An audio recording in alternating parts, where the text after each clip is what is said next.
Welcome back, everybody, to another episode of Well-Laid Plans. This week's episode is going to be a little bit different. We're not doing the core box anymore. We're not doing some new leaderships. We're going to visit a leadership that is probably slept on and underutilized. We will be going over the Inhumans with the leader Black Bolt. As always, we will be using CerebroMCP.com for our list building needs. And today I'm joined by Nick. Nick, how you doing today, man? Good. Thanks for having me. How are you?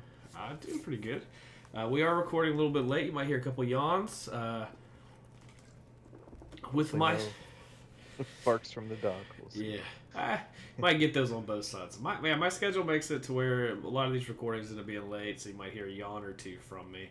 I'm not going to apologize for that. As always, we are a spin-off podcast from the Crit Hit Wild series. Check us out. We do character reviews over there, and I'm doing this one. We're building lists. We're trying to ideas to give you a tournament-ready list built around one leader specifically, and then obviously you want to play the list, tweak it to your own personal game style, and let us know how it goes. We're always intrigued to see how it goes. It's fun. It's fun for me because I play all these lists afterwards. It is also so I like to hear that if you listen to it and you play one, let me know what's going on. You can email us at crithitwild@gmail, or you can leave us a comment on YouTube. All the videos we posted on YouTube, you can follow along on our list building process. I'm going to go ahead and bring up the list here. Got created.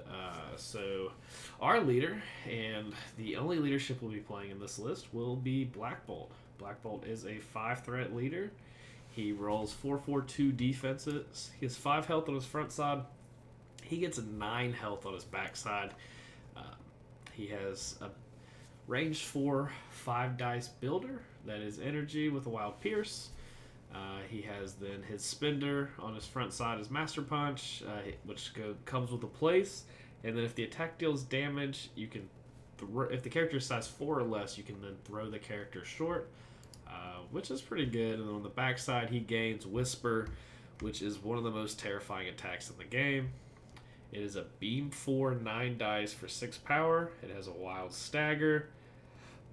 And then you get to destroy a ton of terrain, and everyone gets stunned that's targeted by it. So those are the only changes, right? And then he has it's just the whisper in the hell. Yeah, and then he has King of the Inhumans for his affiliation. During each of your turns, one allied character may spend 1 power at any time. If it does, choose another allied character within 3 of it. That chosen character gains 1 power. So you kind of pass power along. Which can help characters very much get to the power they need. He has focus power that during his next attack power, he can add 2 dice to its attack rolls for 3 power. The main superpower you're using here is the anti-gravitational field. That when his character is targeted by attack, he can add 2 dice to his defense pool. And then he has the Inhuman reroll. He's immune to poison. Yep. The leadership is... I don't know. In my opinion, it's one of the most flexible and best ones in the game. It's just strapped onto a character with some flaws, but being strapped to a 5-threat character is very damning unless that character is borderline broken. He's not borderline broken. He has a broken attack. Yeah, that if you roll like I do on my whispers, it's not broken. So. Yeah, I don't roll dice. That's not really the name of how I play the game. Yeah, in my experience, if the plan is to whisper and you don't have an Inhuman Royal Family reroll set up for him, you kind of just have a bad time. Like, you're almost better off adding dice to a Master Punch or something like that, because you at least get a throw there. Yeah, you guarantee your throw, so... You still gotta do damage, which I think I've whiffed on like 4 of my last 5 Master Punches too, but... Yeah, which hurts. That one hurts. Yeah, but my energy bolts have been good, so, you know. That's the one you want to be good, because with the Pierce, it does fun things. I've been a big fan. I was really high on Black Bolt when he came out. We talked before this. I got really scared away when Convocation came out because we had a lot of people playing Convocation. And just the Mystic is really bad for a decent amount of the models in this, which we can look at those now. I'm going to go ahead and pull them up. So one of the least amount of affiliated models. Yeah, we've got 8. They've got 8 of them. So we have Beast, Crystal, Lockjaw, Medusa, Miss Marvel, Quicksilver, and then Ronan the Accuser. We'll just start at the top. We can pretty much go over all these, I think. How do you feel? How do you feel about Beast in Inhumans? I think Beast always makes rosters for me. He's just like the workhorse 3 he always is, and like in his other affiliations. His large base is not as important as it is for like X-Men, but you still have Medusa with Royal Decree, who likes to hop around, so it's good to consider it for that. The other thing that his base and movement is good for is kind of the something I like to lean into within Humans, and this is not completely an original idea, but is the eyes on the prize plays to grab extracts turn 1, and Beast is one of the core affiliated characters that can do that. So the idea is with a medium move, medium base character, or small base long mover, you can give them an extra power, and they play eyes on the prize, and then they can move once, grab a midline objective. If it's a scroll, hope you don't get pushed away, and then move back to where you started or closer to secures. So Beast is great at doing that. He's also got the throw for 2 power, which you can just basically always have online with the Black Bolt's leadership. One of the best the 2 power throws are the best throws in the game, and they're all like very odd characters, but boy do they feel nice when you get one. Yep. And his is it's only size 2, right? I always get confused. Yeah, it's size 2 or less. Yeah. But it's terrain or terrain or character. So. And then he's got stars and garters. Is that right? Yep. That's a weird. Yep. Name. That's a weird name for a superpower. He lives longer than he should with that. My experience, Beast gets like one-shotted, or he just lives longer than he should. Yeah, because he definitely has that Venom energy defense, which just doesn't feel good. Yeah, it's like the Black Bolt Mystic, right? But yeah.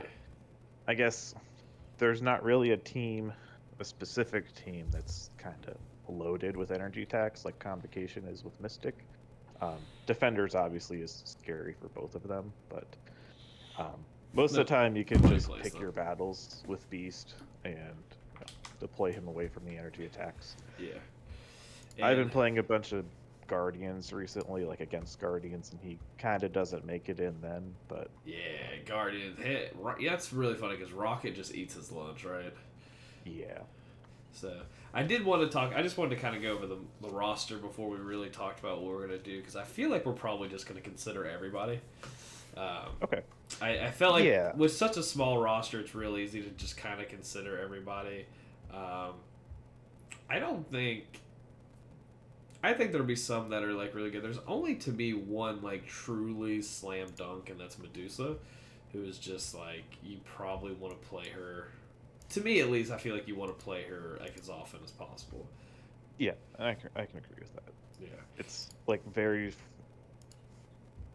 You have to have a really good reason to not play Medusa, and not bring her in a squad. So. Yeah, it's tough. She does a lot of really good things. Her card's on the screen for everybody to look at. We're not going to spend too much time on all these characters. We'll get to them when we get down to the breakdown. Beast is just... some of the oddballs, I think, like Beast, the ones that didn't come out with the Inhumans, like the 4, I think you consider pretty much all the 4. And then, like Beast, like Quicksilver, like Miss Marvel, and Ronan are some of the oddballs. I guess the question is, with Ronan, you don't take the power gem, right? No, I was going to bring that up and like make sure we're on the same page that there is not a second affiliated 5-threat option here, and Ronan is a 4. I think you. Well, and it's the power stone's restricted, right? So like, I think we It's really. not. Is it not? Okay. Well, that's good at No, least. it's yeah. But I in the past I've played Ronin um with the gem, and it was kind of because I needed an affiliated 5 for some weird rosters. It was back when 14 was the thing still though. Um yeah, I've been so down on Ronin, and I think that's because I've only played him with the power gem. And he like just doesn't need it, and if you compare him to like Sentinel Prime at that threat level, like the health pools don't it's the every everyone with the power gem, like it increases their threat without making them more survivable for any Yeah. situation. Well, and he And I think doesn't use a ton of power either, which is kind of no, the he odd doesn't. thing for him. Like you're not using the power like super often. Like you don't have like you've got some restrictive stuff, but like for 2 power, and then the accuser for 0, like you're not spending the power for those. Like you're always going to have the judgment power. Like it's very unlikely that you don't have 2 power. So like it's kind of weird that the power gem doesn't do a whole lot for him. Yeah. The ideas when I was playing him was with eyes on the prize, Ronin can grab 2 legacy viruses turn 1, Yeah, and that's the margins to pull that play off are just not worth it, yeah, in my opinion. And then the other idea is just like at lower threats, he can still have a lot of power to give around to the team. So yeah, he acts almost more as a battery early on, and then he can just continue to give that out or judge people. But yeah. I mean, And being judgment's able good. to, yeah, and being able to spend her every turn is pretty good too with him. But Yeah. And then one of the lackluster characters, we've got Quicksilver. He's got a lot of text, doesn't do a whole lot. yeah, it's kind of ran through my head, and like I know some people like to categorize characters as like attrition, support, control, and he does do any of those really. He just kind of plays scenario and doesn't do Yeah, anything else. he kind of runs around, which is really the weird thing. Is like, cause he fits weirdly in like under Kingpin a little bit for the part that everyone forgets is on Kingpin's card, where he just runs, gets an objective, drops it off, then runs away again. Like Hmm. where he's always moving around. But yeah, all in all, this character doesn't do a whole lot. He is affiliated. He's a 3 threat, and he's got a lot of movement. So like again, there's only 7 or 8 models. Like so, like we're probably gonna eliminate some of them. We're not probably not gonna keep all 8 of them. Yeah, I think he's worth considering for those eyes on the prize plays that I mentioned, Yeah, and based on the crisis selection we end up wanting to go with, like he's really good on F shapes. Um, he plays like really well in scenarios for sure. yeah, there's Like some janky stuff you can do with the leadership where you can get him enough power to steal one of your opponent's cubes or spiders turn 1 and still have a move action back.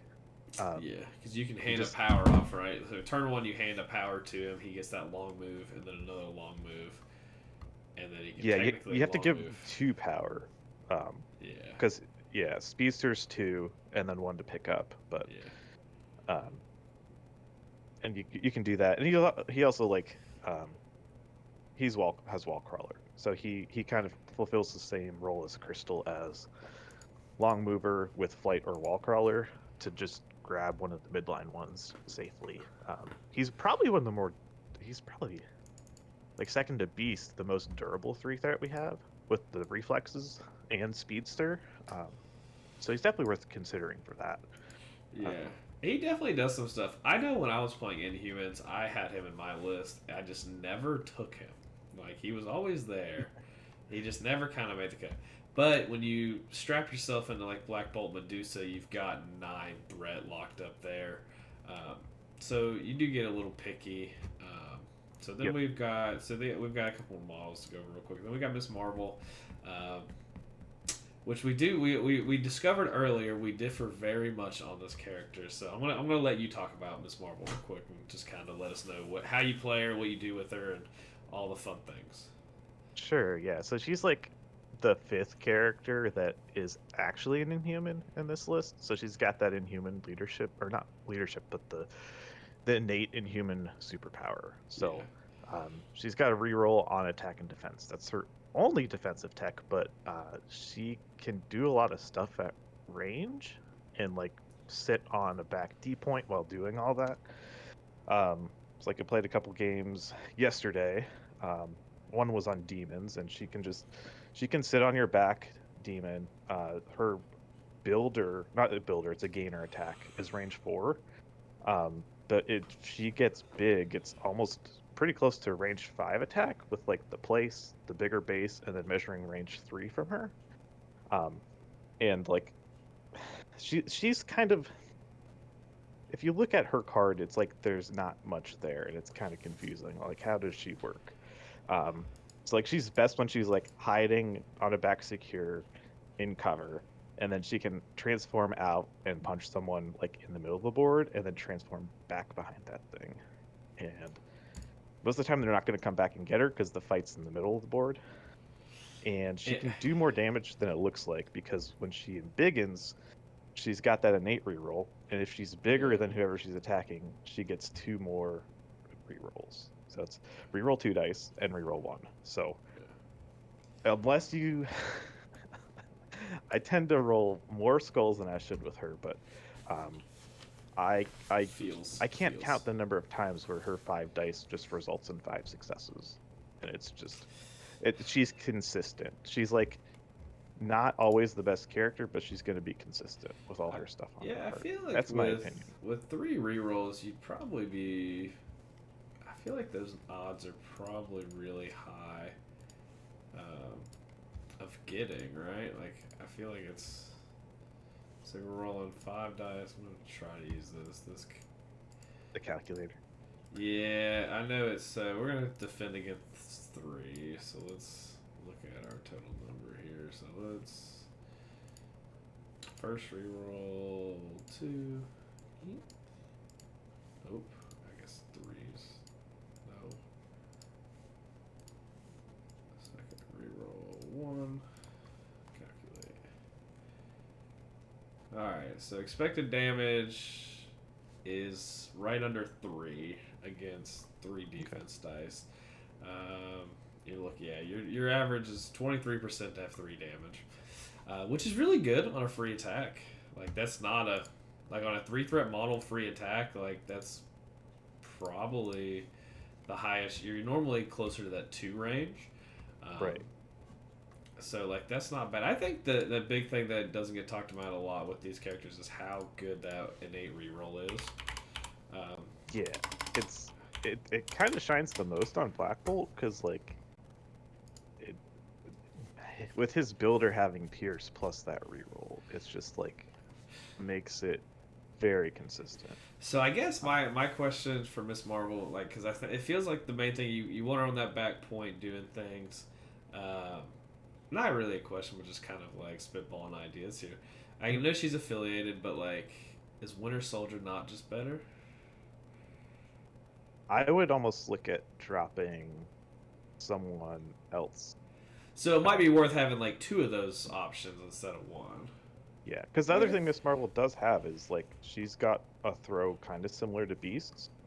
Like, it's size 2 terrain or character. I am big on character throws. It's a range 3 throw, so she can still do that from a pretty far range. This affiliation weirdly has a ton of throws in it. Yeah, and so kind of what I wanted to... Miss Marvel kind of, in my mind, encapsulates the faction and what they do. And it's just like, she's kind of this weird character that's like, gotta throw, so she can kind of play that scenario game, but she can also like throw terrain instead. And then when she gets big, she just is throwing dice. Yeah. So they can pivot between scenario and attrition really well. And it's kind of gives them a higher skill ceiling of like knowing when to do that. You know, when do you play scenario versus when do you have to get a daze to, you know, keep someone alive or keep scoring down, something like that. But she's just an all-rounder. Like, her and Beast are the 2 that I just always kind of want to be playing, because they just do so much in my mind. I'm definitely cool with it. Definitely cool with it. An honorable mention is she is great with Smash, because it gets that builder up to 8 dice when she embiggens. Yeah. And that's when she's really doing damage. And kind of how she ends up working is once you embiggen once, she probably has the power to just do it again next turn. So Yeah, because she it turns her gainer into a builder. yeah, Yeah. she does a lot of what the affiliation kind of wants to be doing is like you want characters that you want to fuel with power, but then once they have that power, they can start making their own to give to other characters. It's like a lot of people with Inhumans talk about like power batteries. Like I mentioned that with Ronan earlier, where like he doesn't need all the power he would generate with the power gem, but he can like pass it around. But it's almost better if the like you have a character that can borrow power, use it, and then give even more to give it out to other characters later on. Yeah, you So, want them to gain that way you can hand it back out. yep. I like it. I'm big. And then we've got another model who's got a lot of text, and there's just a lot of text, really. Crystal has a lot of text on her. I think the biggest issue, just looking at these 3 threats that are in affiliation, is man, do they have low health pools. Like, they do not have... Like, they're all 5 and 5, except for Lockjaw. I mean that's kind of average, right? But yeah, Uh, Lockjaw 6-5. Yeah, I think it's mostly average. It's definitely like if it's anything, it's like a tick below average. Like if you average everything, you're probably going to be a tick higher because there's a lot of 6.5s. I don't think there's any 5.4s at 3 that I can think of off the top of my head. But yeah, 5.5 is the most common. Yeah. It's just nice when you get one of those like 6.6s or 6.5s. Yeah. Not everyone can be Lizard or Yeah, Beast. Lizard's good, guys. It's just, but yeah, Beast being 6'5" is, yeah. There's just weird ones. But Crystal does a lot. Like I said, she was in the original plane. So if you've ever considered Inhumans, you've looked at Crystal. If you want to play them, you're probably buying both of those boxes, so you're gonna have them. She does a lot of stuff. She's got a Inhuman reroll. She's 4 different attacks. They're all different. They're all gainers. They all have different triggers. They all do fun things. And then we've got Lockjaw, who does a lot of stuff. Not on the top part of the character. They just spent all that space to show you how good of a boy he is. But other than that, he does a lot of stuff. Again, there's a throw. He's got a terrain throw. Size 3. I always forget it's size 3 and medium. It's like Yeah, it's a good not throw. bad. Yeah, it's a good throw for a character that you're not really playing him for that throw. No. And then he can affect dice rolls. He has a teleport. He gets the Inhuman reroll. And if he starts his activation within 2 of a character, he gains 3 power. So he then becomes a battery himself. Yep.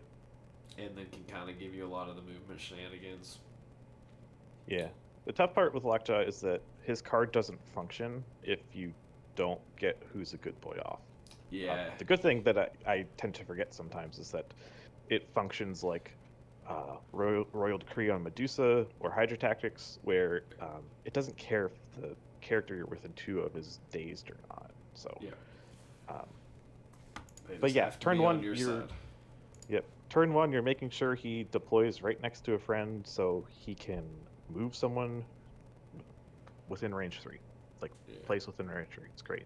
Then he probably just walks and like picks something up. Yeah, and a medium-based small move, if you move a character 3, he's going to be right behind him. So, like, you can kind of set yourself up to where you just kind of follow and just battery want someone around the board. Other than that, though, that's all of them, right? We went through everybody. So that's your set. Yeah, we talked about Ronan. Yeah, Ronan's got to roll dice, which is like, he's not my favorite 4, but he's fine as an affiliated 4. Like, yeah, and I have to say, this is, at least to me, we talked about it a little before, I think this is probably one of the affiliations you can kind of get away with playing, like, the least affiliated characters, because you've got a pretty good core, with, like, Black Bolt, Medusa, and then one of the 3s, that it's, like, you don't really need to take some of the other ones. You kind of trim at 3, you probably can cut one of the 3s, maybe even 2 of them. Probably one at least, and then I'd be hard pressed to think Ronan makes the final list when it's all said and done. Um, For me, so that's for me. Like, I'm here for everything though. I have not been playing him, but like I added him to my roster this week just because with some of the splash characters we might want to choose, the math gets really weird with Black Bolt. I can believe we that. being a 5 threat without an affiliated 2, there's like if there's some specific game plans you might want to lean into that don't the math doesn't work if you don't have 2 affiliated force sometimes. Yeah, because at that point the math is you have to play an extra 3, and then you don't get to play Medusa, and then the math is just not fun anymore. Yeah, I think it was last week. I went to build a roster at 17, and like who was in my team? My only option was Black Bolt and 4 3 threats. I was like, well, that's kind of weird. I missed that. Yeah. So if there's 2 4 threats, that is not the So, 2 4 threats. No, that doesn't work. It's a So at 17, you play Black Bolt. If you play Black Bolt, Medusa, 3-3, you've got 5 points left over. So you can play, but as long as you're, it's another 5 threat. Yeah. Yeah, but as long as your math is affiliated, you can play another 3, and then the 2's unaffiliated.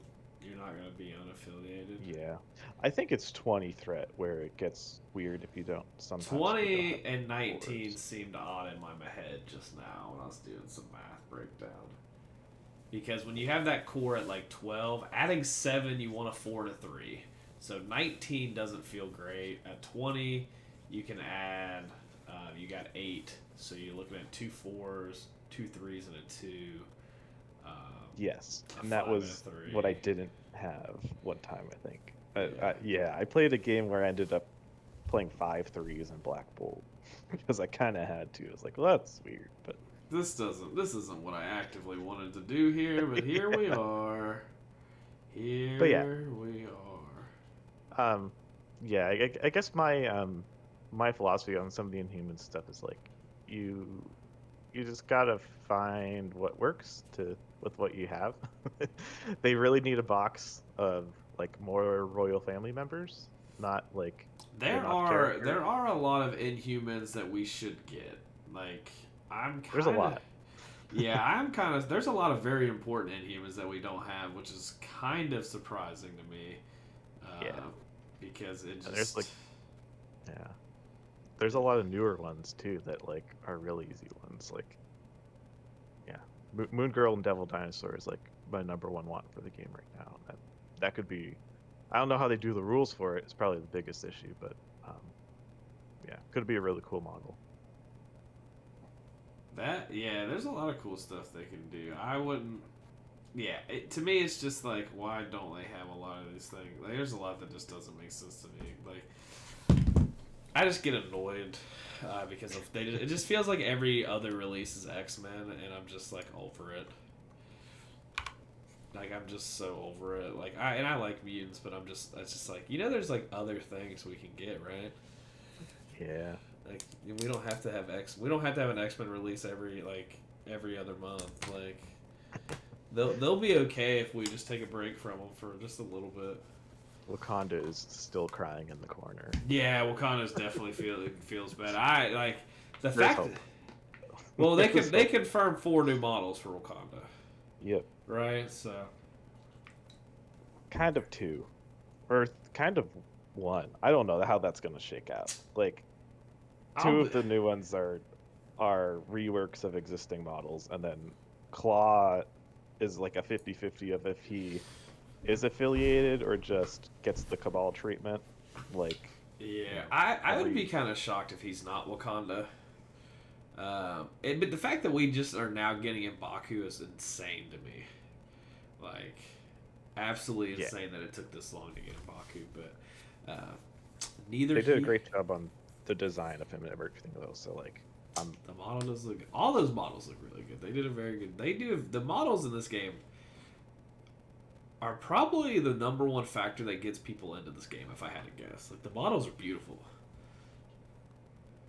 The interactive terrain definitely has something to do with it too. Like that's But Yeah. yeah, they've been doing a great job on the models recently. Not recently, like a lot of them are very good. There's some early ones that are weird. I've never been a fan of the original Winter Soldier sculpt. Something's weird with his anatomy, but for the There's most part, they're great models to paint, and yeah.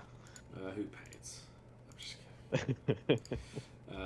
So let's get through a couple real quick here. So Yep. Dormammu cannot be in the list.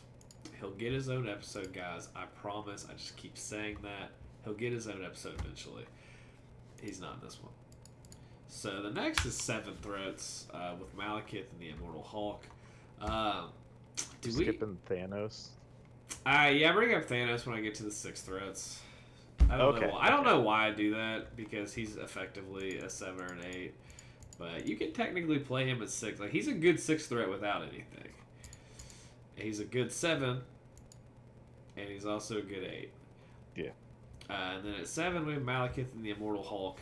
I guess the real thing is, do we consider anyone 6+ in this? I say yes. Okay. I've never been on that train before, but with how the game has been shaking out and how, like, I kind of already alluded to, like Inhumans want to pivot between scenario and attrition. Yeah. There's some matchups that you just can't out attrition, and you want someone big just to like.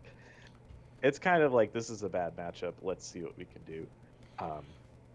Also, like the resurgence. This has been a thing since Malekith came out. Like the Lockjaw Malekith stuff. It kind of got a resurgence here because you can do it affiliated with Red Skull 2 and the Grunts and Malekith as a leader. But Inhumans can kind of do that as well, and you don't have to waste a restricted slot on advanced R&D. It's definitely not as good as the Cabal game plan, but like 15 threat can be Black Bolt, Lockjaw, and Malekith. Yeah. And it's scary if it's like a matchup that's just bad. Like you're stuck at 15 threat, so you can't do a lot of the scenario play you want to with Inhumans. And might be a bad matchup, might be on Researcher, which like kind of talked about how we kind of want to play to like the extract game a bit. I did play a game before the Malekith errata where I played. It was Researcher Gamma, and I played Malekith Hulk Bullseye. That game didn't last very long. Yep. It didn't last very long. It was fun. It was real fun for me. It was real fun for me. But so yeah, I've been actually bigger on high threat in Inhumans recently. Like, at least one splash. Yeah. No, and cool. like I love having a bit. I love having a. I'm very much that like my ideal roster is like 1-2, a 6 or 7, a 6 or like a 6 above, and then like 1-5, and then like the rest is a mix of 4s and 3s. Mm-hmm. Like that is usually where I baseline most of my rosters, and then kind of just adjust depending on like the leadership, obviously, and then who's like affiliated and stuff like that. So I guess everything you're saying, I guess we just consider both 7s, right?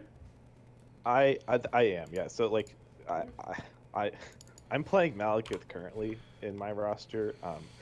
He's not really my playstyle is my thing, so I'm really considering Immortal Hulk as well. I love Malekith. Immortal Hulk just kind of gets his own power to do stuff.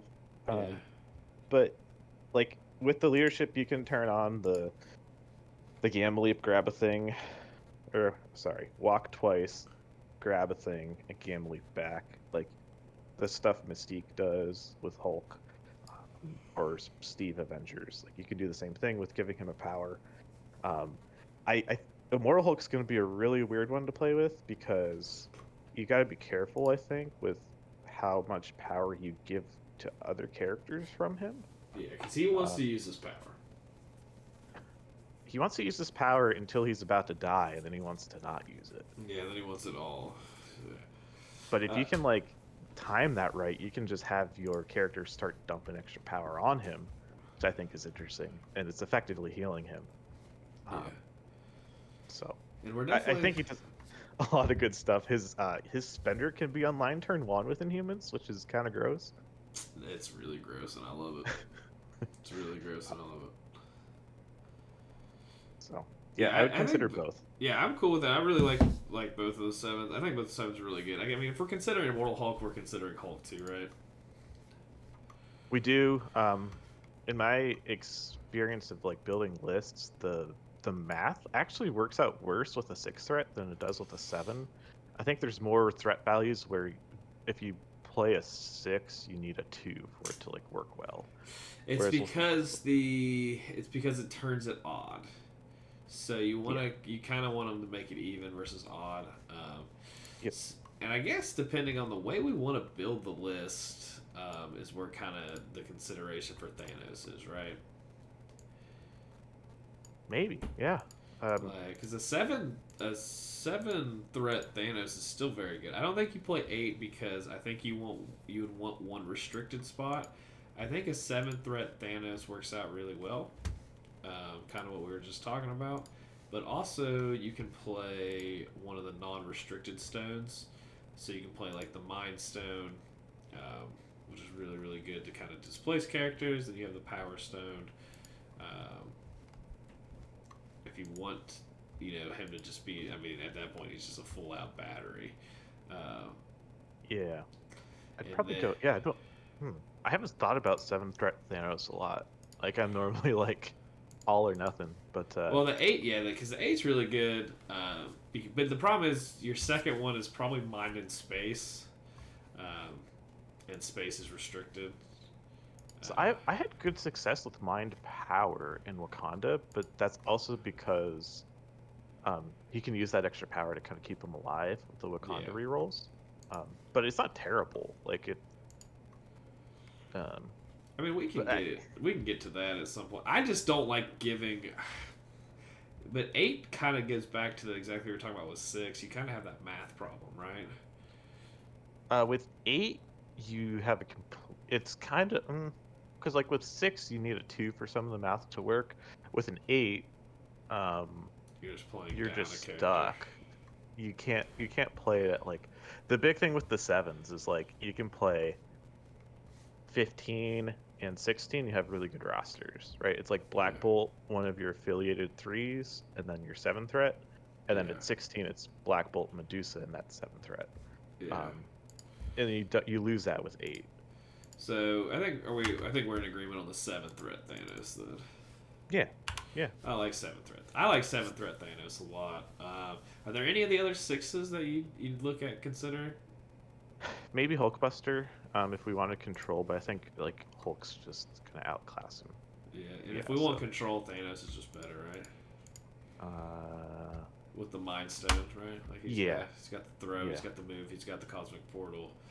Uh, There's consideration with like Immortal Hulk, like starts seeing a lot of play, and you want a 6. Like I think Hulkbuster deals with him pretty well, like with the spender not giving power, but if you want to stay at 6, right? that's if you want to say it's 6. Yeah, if Yeah, like because Immortal Hulk deals with Immortal Hulk pretty well too, I think. So yeah. it's You know who also deals with Hulk really well? Thanos. yep, Thanos, especially 8 point Thanos, when you can have the Mind and the Space Stone, and then Cosmic Portal, like you're just like making sure Hulk does nothing like the entire game. yeah, just keep him out in no man's land. Yeah. So, all right. So next, let's move on to fives. Who's the first 5 you want to talk about? I think the first one I see, I've played Angela in the past. I don't think I would play her now. Probably Strange Supreme. Okay. Um, I think alphabetically, I think oh god, Doctor Strange, Sorcerer Supreme really kind of starts a little run there. I think the 3 models right there are probably the 3 that you consider the most. But yeah, that's just my opinion. yeah, I don't know all these things. I like Sorcerer Supreme a lot yeah, because even though they got the names wrong, I like this. I like this model. Um, he's a violent Doctor Strange. He's an awesome model too, but like he does a lot of really cool things. Again, he has the Chosen of Vishanti, which means he gains 2 additional power. So he is kind of a battery as well. Yes, Which he is has good. a power stone without having to pay extra for it. Yeah, Which is, we're not adding threats for him to be a Power Stone. um, so that means an Inhuman can give him 1 power each turn to have a scalpel ready to go to move himself, and then hypothetically his 2 attacks should give him enough power to do another one. Yeah, and he gives out conditions. He does a lot of things here. He can clean conditions. He gives out conditions. He's got Pierce, which is kind of weird, but I'm not mad at it. Something we were talking about earlier, which isn't going to make a lot of sense. I think the thing that makes me the most upset is that I cannot play Doctor Strange Sorcerer Supreme as an affiliated defender. Drives me insane. Drives me bat shit crazy.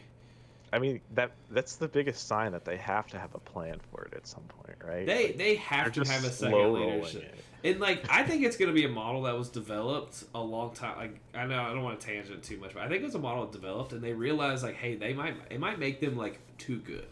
So I think they're trying to figure out something. Yeah, I think I like Source Supreme a lot. The next model I would like. I think Ebony Maul fits in pretty well.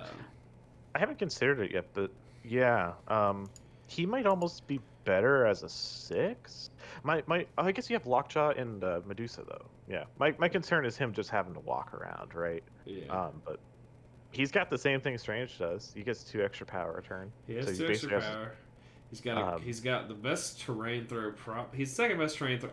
If I ever say best terrain throw, guys, I'm completely excluding Magnetos. All right, I'm just talking about outside of Magnetos. Every time I mention, if I ever say one of the best or the best, like outside of Magnetos, this is probably the best terrain throw in the game. I mean, it's cheaper than Magneto's, right? Pound for pound, but you get to use it once. Yeah, you only can use it once. Magneto can throw Yeah. everything. Yeah, it's size 4, range 3, throws it long. It's dumb. Um, It, yeah, I don't like needing a wild for like the control on his builder, but it's range 4 and 6 yeah, dice, which is like it's good. Um, and and like Mystic. yeah, Shush is a good card too, I think. So That's such a good card. s- Like I yeah, said, I'm not sure if he makes the list, but I think he's someone you consider. yeah, yeah. At first, I was like, um, I'm worried about him without the space gem, but if we're trying to play Medusa most of the time, like that makes sense. Like she can just move him around. Yeah. So And if yeah, not, you can play Lockjaw, and then Lockjaw can move him around. And then he doesn't really move but once, because with the range 4 attacks and the long throw, like he can kind of affect the board from not being in the fight. He yeah, also has he's got the defensive tech where you have to pay 2 to not hit his Mystic defense, and his mhm, Mystic defense is 6. yep, Which is just crazy. So then the next 5 is Ghost Rider. Um, he's got a lot of health. He's got good defenses, and he's a bat. You were talking about a battery. If you've ever played against New Ghost Rider or played with him, you talk about a character that just has power on power and doesn't know what to do with it. He knows what to yeah, do with it. He's going to move across the board, do whatever he wants, and then pin and stare you into the grave. yep. I almost like Wicked's Judgment better than his Suspenders, which I might be wrong. I haven't played a ton of them, but My favorite attack that he has is Flames on Hell. Flames of Hell, Beam 3. oh If you can hit 2 models and incinerate them, it's just. yeah, But he also has Hex. He can give out Hex. He can give out Incinerate. Penance Stare is really good. I mean, if you can get a 10 dice attack for 5 power, and then take power off of them, it feels bad when you don't do the damage and being reliant on it. I don't use Penance Stare very often. I'm more of a Flames of Hell and Chains of Damnation. I like Chains of Damnation because Hex is so good. yep, He's also immune to a ton of stuff. I'm with you. I'm always want to be prepared with Wicked Judgment. I like it. yeah, It's just one of those where it's like, oh, I spiked. This roll's awesome. It's like, cool. I'm gonna kill you. Now yeah. you die. Especially into Malekith or something like that. Yeah. It can be good. Um, my concern with him is that like I know a lot of teams that go wide like to play him, like if he as a splash. and we don't get to go super wide, but I definitely like Ghost Rider. Like He's one of the best he, models in the game. yeah, yeah. So I'll let you talk about who's the next 5 you have. Juggernaut. Juggernaut. Makes sense. I mean, yeah, he's just good. I think the best thing he provides is he's a tanky model, which you kind of noted when we went through stuff. Like, we don't really have big health pools, right? So Yeah, that's yeah. kind of what I'm looking at. You definitely want your bigger threats to have a ton of health, right? Yeah. I think the best thing that he provides though is like similar to what I mentioned with Hulk's, like you can give him an extra power so he can walk twice, pick up a thing, and then slide backwards to Yeah. safe grab something. Um, he also can help set up Terrigenesis plays, which we haven't really talked about yet, but um, using the chip damage from his slide can maybe get someone right to being on 1 health. But that gives you much better odds to daze someone with Terrigenesis and get those 2 victory points. Yeah. So, I live in a weird world where I am a big Juggernaut fan. However, he is one of the hardest models in this game to find for sale, and oh, I don't own him. And like he is right up in like kind of my play style. Like I should own him. Like I play Brotherhood. Like Brotherhood is probably one of my like probably up there in affiliations that I've in the last like this year in 2023. It is by far my second most played affiliation, and it's not even close. Like it's Criminal Syndicate and then Brotherhood, and I do not own Juggernaut. Juggernaut is actually the only Brotherhood member I do not own. So it doesn't make any sense, and it's because I have not seen him for sale in a store since the week he came out. trying to think if we have them in stock right now. I don't see him anywhere. Like, and I travel pretty often and go to like Yeah. really big stores and just never there. I'll keep an eye out for you. Yeah, I just never see him. Yeah, he does a lot of good things. Juggernaut's a good model. He's got that 8 and 8 health pool. I guess my thing with Juggernaut always, especially like if we're if it's a full on splash, he feels worse to me than Ghost Rider overall. And I don't really know, and it might be biased. Ghost Rider is one of my favorite comic book characters, and like of all time, like he's like probably like top 3, and I've got 2 comic book characters tattooed on me. So like, and he's not one of them. And one of them actually probably isn't one of my. It is. He is. So like, that's regardless. But I feel like they like when you're splashing. I feel like they do similar things, and I just feel like Ghost Rider kind of does them a little bit better. But Juggernaut is beefier. Like he's gonna withstand. Having the damage reduction is very very nice. Yeah. I think I mean, at this point, we've looked at them and like, hey, who are the best 5s in the game? Let's pick those. Right. And I think with the versatility we have in the roster, we have that option. We can do that, like really reliably, which is like really nice and a big positive that a lot of affiliations don't have. Yeah. And I kind of never considered him before, but like this was a development within the past 2 weeks that I was like, it might be an option for something, right? Like Juggernaut. Yeah, I don't hate it. I don't love it either. So like, I think it's something to consider, but yeah, I don't know if he makes the final list, to be honest. Yeah, so. I mean, it's hard. There's like I said, it's in a tough competition. Like when you play Juggernaut, I think you have to have a game plan for him.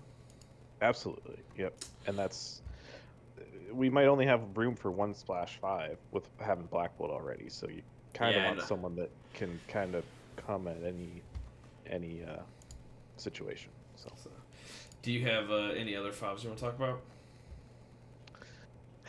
about? There's ones that like I could make arguments for, like the fact that we chose Ebony Maw makes me want to choose Scarlet Witch as well, and like I think there's an argument to be had for Red Skull as well. But I think the most interesting one for me is Sentinel Prime, I had a feeling you were gonna bring that up. I brought him up. I pulled him up just a second ago. Yeah, I think it's kind of like when you look at like Scarlet Witch, specifically, it's like, do you want her in this list more than Doctor Strange, Ebony Maw, or Ghost Rider? And she probably fails in that comparison. Uh, and I think Red Skull is very interesting to me because grunts are amazing. Mhm. Grunts are amazing. Grunts are amazing. I am hard pressed that if you're building a list, I think you should probably consider Red Skull if you're picking an unaffiliated 5, pretty much regardless of what you're doing, unless you have a very specific game plan. So a list coming out in the future as a teaser, guys. We're doing a Hydra list. It's not Red Skull Master of Hydra, and the list does not have Red Skull Master of Hydra in it at all. Because he just does not fit with the game plan we built around. Just Strucker. Yeah, just full out Strucker. I talked about it on. So after this, you'll have already listened to it. In a previous Crit Hit Wild episode, I did talk about it. The game did not go well for me. I did roll really poorly, but at the end of the game, I was in the game the entire time. But at the end of the game, he had 4 models that had 11 or 12 total conditions on them. So, like, at any point, if I would have rolled decent, like, it was going to, like, turn into my favor, but I think I had, like, 3 total, like, defensive successes outside of, like, 1 model. Like, it just wasn't a good time. It happens. Yeah, it happens. It's dice. So I think... But again, I don't know if Red Skull does a whole lot what we're really looking for, right? Like... And that's kind of my thought. Like, he does a lot of things. Yeah, if we go back to the whole, like, he doesn't want to walk himself, kind of, like, we've got characters that can move him around. But if I compare him to, like, Supreme Strange or Ebony Maw, like, I guess not so much Maw, but, like, Supreme Strange, like, he's doing pretty consistent attacks with Blitz Strike, right? I think the best thing is, like, you can give him a power with the leadership so he can use gauntlets without having to take damage at least once a turn. But he's just kind of an aggro character, right? Like he's got to hit triggers to do throws or pushes. My favorite thing about this character is that this character embodies Red Skull more than any character. Like, they have, in this game, they do a really good job of, like, hitting characters on the head. Like, Juggernaut is, like, a perfect... everything about that card screams Juggernaut. Everything on Red Skull Master of Hydra's card screams Red Skull, because this card only cares about Red Skull. It's so good. It's very good. I know they talked that, like, they worked with Marvel or something to design this version of him, and it was, it's great. Like, everything about this is like, this character only cares about himself. Like, he doesn't care about his Hydra troopers. He doesn't care about any other characters. Like, he cares about Red Skull. Yep. And like Red Skull, and then again world domination. That's all it cares about, which is a really cool design. Let's talk to me about Sentinel Prime. What do you like about Sentinel Prime? Like, the floor on it is it walks twice and then gains 2 power, so it has 3 power to give out to your team or just to hold on to for rerolls. Yeah. It's got control with restraint cables, and its builder's just great. Like, it's kind of like Thanos' attack. You can add power to more dice, but it's actually a builder, so you just get it right back. It's not flexible enough, though. Like, I guess Sentinel Prime itself. Like, we can move it around with Medusa and Lockjaw, but it's slow. Like, if you get put on a D or anything, like D-shaped map, he's not going to help you out. And can just be the biggest wrecking ball in the game. So, I've played with him a good amount, and it's good. You can definitely build Inhumans roster with Sentinel Prime. It's just if you want to risk the size 5 throws and stuff into your team. But he's like, Shuri's probably my favorite 3 threat, and he's just like a big killier version of Shuri. So. He is we talked about it previously. My biggest concern with this character is if a Sentinel Prime gets thrown into like Miss Marvel just dies, right? Yes. Any of your Any of the any threes. of your 3 threats? Yeah. Beast Except rolls maybe 4 Beast. dice. Yeah, Beast rolls 4 dice, so he might have a shot. But like, And he's got rerolls. I think Garter's works, right? Yeah. It doesn't matter. Yeah, it's yeah, it's scary. yeah. So I think that's always the hold up playing them. I think Sentinels are really cool, but man, they're hard to play in this meta with Hulk and Malekith running around. Yeah. I don't. I keep wanting to think Ulick does things, but I don't think he really does. Because again, he doesn't do a whole lot for anybody else. He's an honorable mention, I think. The coolest thing with him, and it's my favorite thing to do, honorable mentions. I love it. Yeah. So something we haven't really touched on with Black Bolt's leadership is like so it's very similar, and I start looking at like you end up looking at a lot of the same characters that people will look at for Steam Avengers and Mystique. Yeah. Because you can do similar turn 1 stuff and like the superpower reduction. But Black Bolt's leadership is a lot more flexible than those, where it just gives you the power. So you can have Rock and Troll online turn 1, or Crushing Leap online turn 1, which lets you kind of get anywhere, but then you're rolling 6 dice attacks and you might just whiff. So yeah, and then you're just putting yourself in a position. At that point, like we can get them there, but are they doing anything for our game? Yep. Besides punching people in the face. So like I think that's kind of like the Ulick issue. And I mean it's kind of in line. And if we want someone like that, it's just Red Skull, right? If we want someone who's just punching people, like it's probably just Red Skull. Probably. Because then he has the Hydra Troopers too. Yeah. So yeah, I just that's fair. Yep. So at 5 threat, I think we're good. In consideration wise, we're gonna bring Sorcerer Supreme, Ebony Maw, Ghost Rider, Juggernaut, and Sentinel Prime. Yep. I like it. All right, let's look at 2s. So 2s for me have been, when I think about this list, I think the 2s are for me are one of the hardest ones to decide because like each 2 kind of has its own game plan. There's not really a like jack of all trades 2, so like we kind of have to figure out what we want our 2 to do. So like because to me it's like we can consider Wong, Toad, Okoye, Bullseye, Black Widow. I would probably throw Honey Badger and Rocket in there too, for like a couple reasons, but yeah. Yeah, but that's everyone but Bob, Agent of Hydra, and Nebula. Yeah. And to be fair, like most of the arguments for Honey Badger, like are probably work with Nebula too. I think Honey Badger doesn't make it, but it's tough because you're playing pretty tall with Black Bolt, so you kind of don't want to lose 2 threat to a character that is not helping you score in any way. Yeah.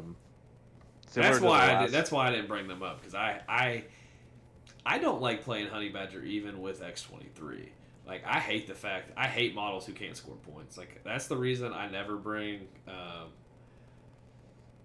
Goblin in like Criminal Syndicate. Like I hate models that can't score points. Like that drives me crazy. Like I understand. I think it should be probably more common. I just don't like it. It's just not. Yeah. I'm not a fan of it either, but like I know folks have seen success with her, and like I've had ideas with her too in the past. So like the fact that she could just get in someone's face and she's kind of incinerate them. Yeah, is great. She's a heck of a good 2 threat. Yep.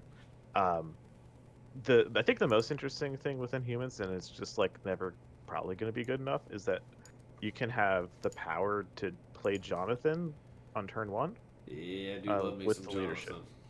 So on a D or an E, she can place that kind of before she gets into the fight, which I think is pretty valuable. But yeah, there's probably Honey Badger I kind of split 2s into 2 separate categories, which is the characters that you still have to feed power to do the stuff, and like you kind of don't want to be using leadership on a 2 threat unless like like the taunt or the bodyguard effects are like pretty strong, so you like it's worth it there, I think.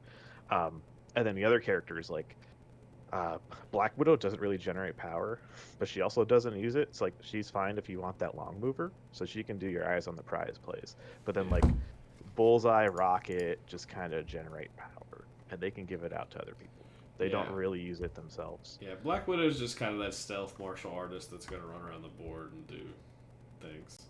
She's Yeah. more of a scenario piece. So if you want a more scenario piece, like you pick Black Widow, uh, which is kind of funny because that's kind of how they all work. Like if you go down, it's like if you want Black Widow, she's like very scenario like based.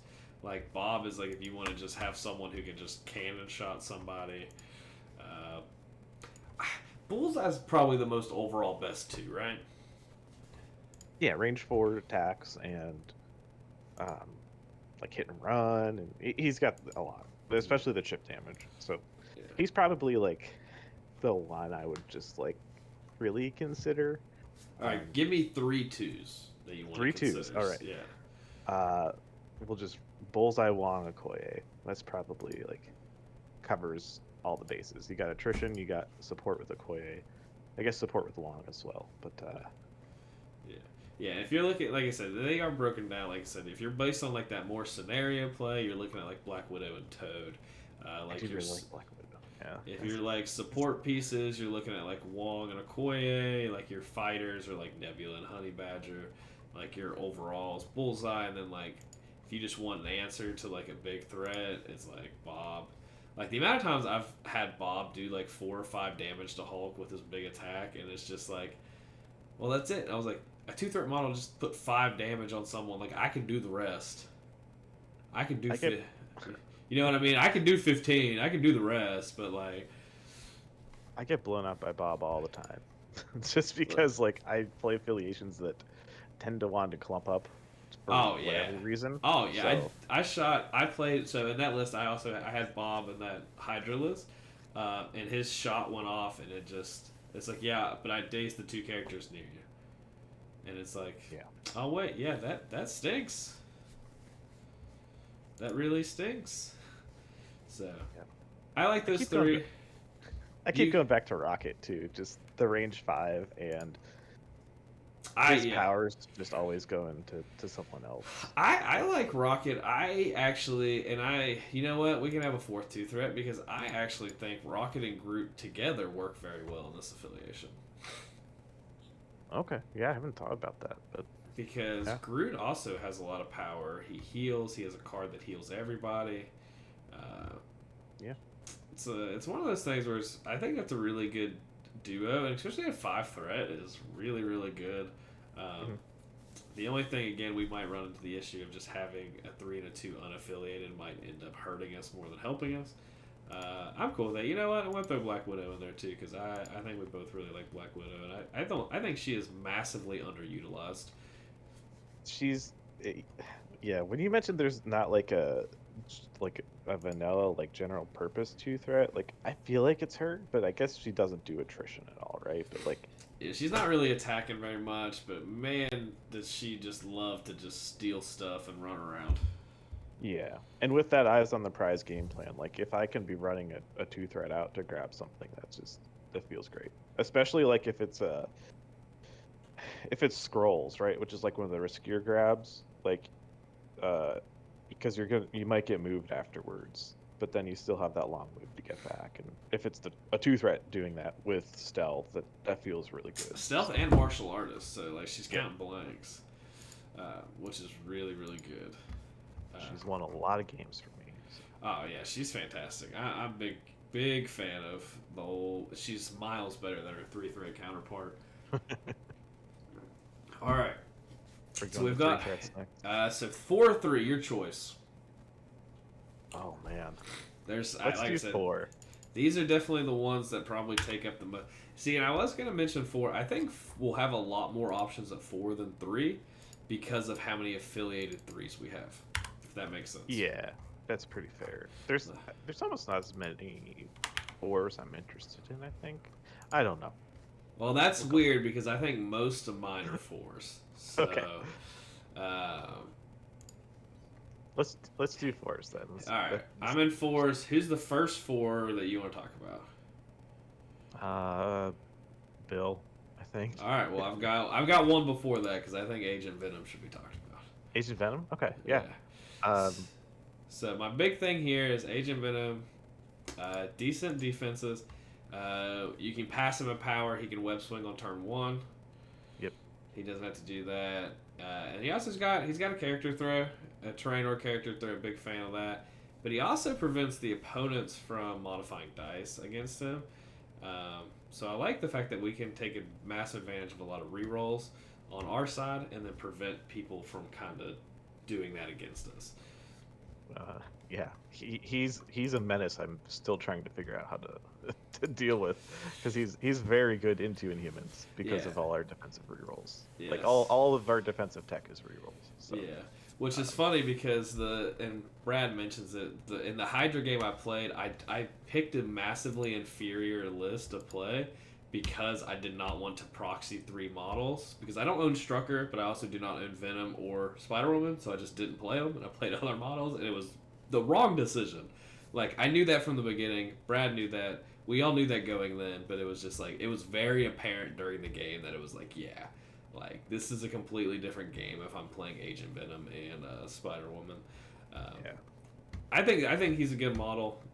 I'm not sure. Again, he's kind of like that anti-tech, if it makes sense, because it's like he's so good against us, but it's also like he's so good against us, he's going to be really good against other people too, right? Yeah, and yeah. If you want to lean into the control, I think it's great. It is a size 3 throw.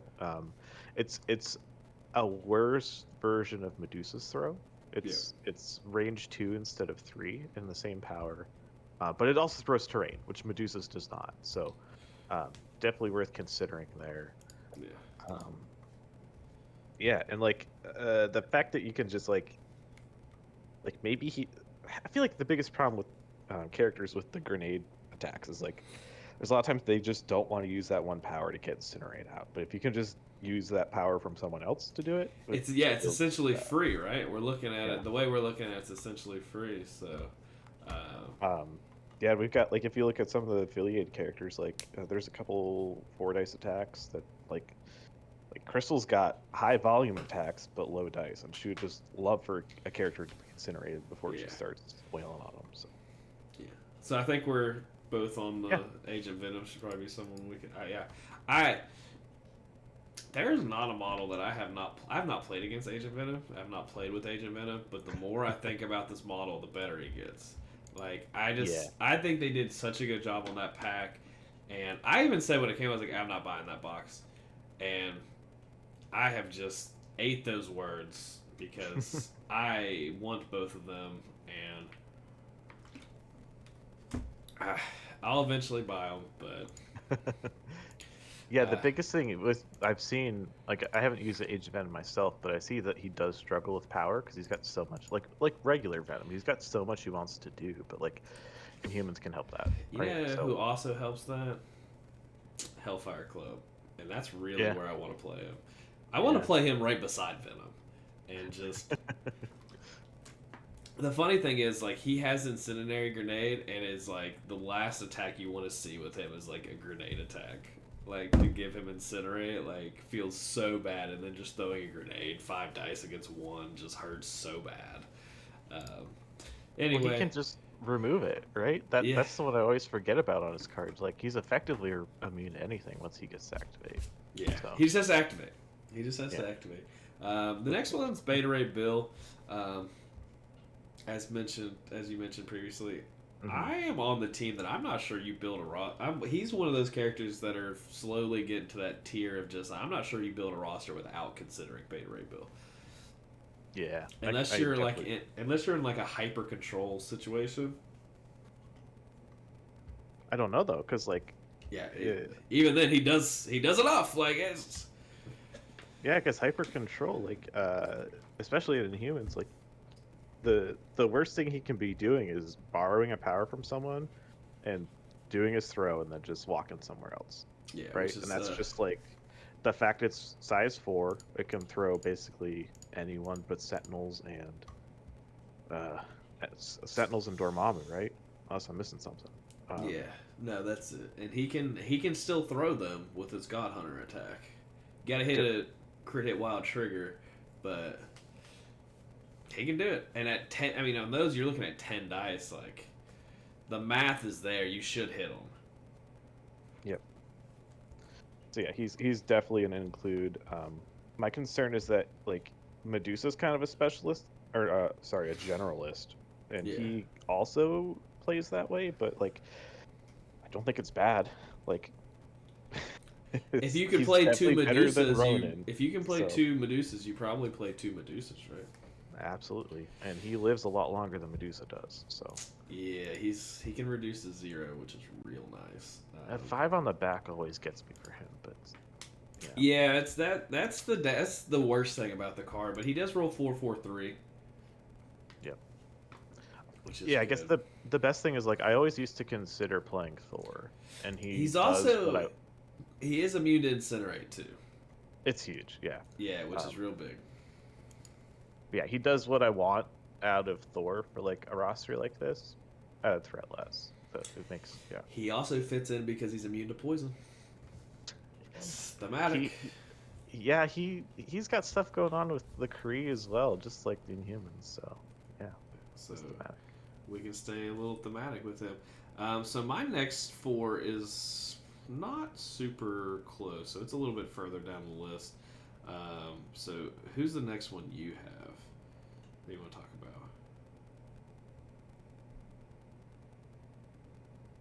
I think I had Black Panther. Okay. Yeah, the next one I had is pretty not. It's like 10, 12 models down. So We probably don't include Black Panther though. I think. Like I think if it's Black Panther or Bill, Bill just goes in. yeah, I mean we can look at him, and I think that's the worst thing about Black Panther now is he's kind of been outclassed by a lot of the 4s. The long move is still huge, right? For Yeah. those eyes on the prize plays, but you probably don't want your 4th threat doing it and holding something because The biggest thing for him is Wakanda's the perfect splash affiliation because Okoye and Shuri are both really good, and altogether they're 9 threat. that's what I thought of too. Like I would start going down that path. I think. Yeah, so you could, if that's something you want to do, you can consider it. For what we're doing, he doesn't really do a whole lot for Black Bolt and the affiliation. He's not doing a ton with the power. He doesn't really need the extra power. I'll do a Black Panther leadership video eventually, guys. All right, we'll get to him, but I don't think he's considered here. Yeah. So the next one is probably Dynamo. I think I had on my list. Okay. That's getting a lot closer to where I was. So I think I know what yours is. But I have not made a video that he hasn't been talked about, and I don't think I ever will. So Dynamo, like we talked about, how a lot of 3 threats in this list are not durable. So the fact that Dynamo generates a bunch of power with his beam, and then can just use that to give it back to Inhumans or reroll attack dice. Like he's kind of on my list of like if I play any sort of list that wants to skew towards attrition, that like he's just I consider him like because he does damage while also being able to keep your characters alive longer. So. Yeah, and Winter Guard's a video I really want to do. The problem is Winter Guard's very reminiscent of Wakanda, but worse, which kind of stinks for them. But I do like their affiliation leadership. But I like the kind of what you were talking about earlier, where we're effectively making things cost 1. He doesn't have much of a power problem. He's sturdy. You can, and then being able to disruption field every turn, no matter what, seems really good. Like having the power for it, because you're going to gain 1 power, and then you can give a power to him. So he always has that second power, because he doesn't really want to be near the fight. The biggest thing I think we'll run into there is that we got a lot of models that don't really want to be near the fight. So Right. at least we the want way, brawlers. yeah, at 4th threat we might be looking at more of those things. I think he's good. I think we should definitely consider him. He actually doesn't hate being in the middle of stuff. No, Or maybe I play him he wrong, is no, but he is sturdy. Yeah. Like he's 'Cause he got wants. damage reduction. Yeah. He can get himself out of the fight. He can re-roll dice.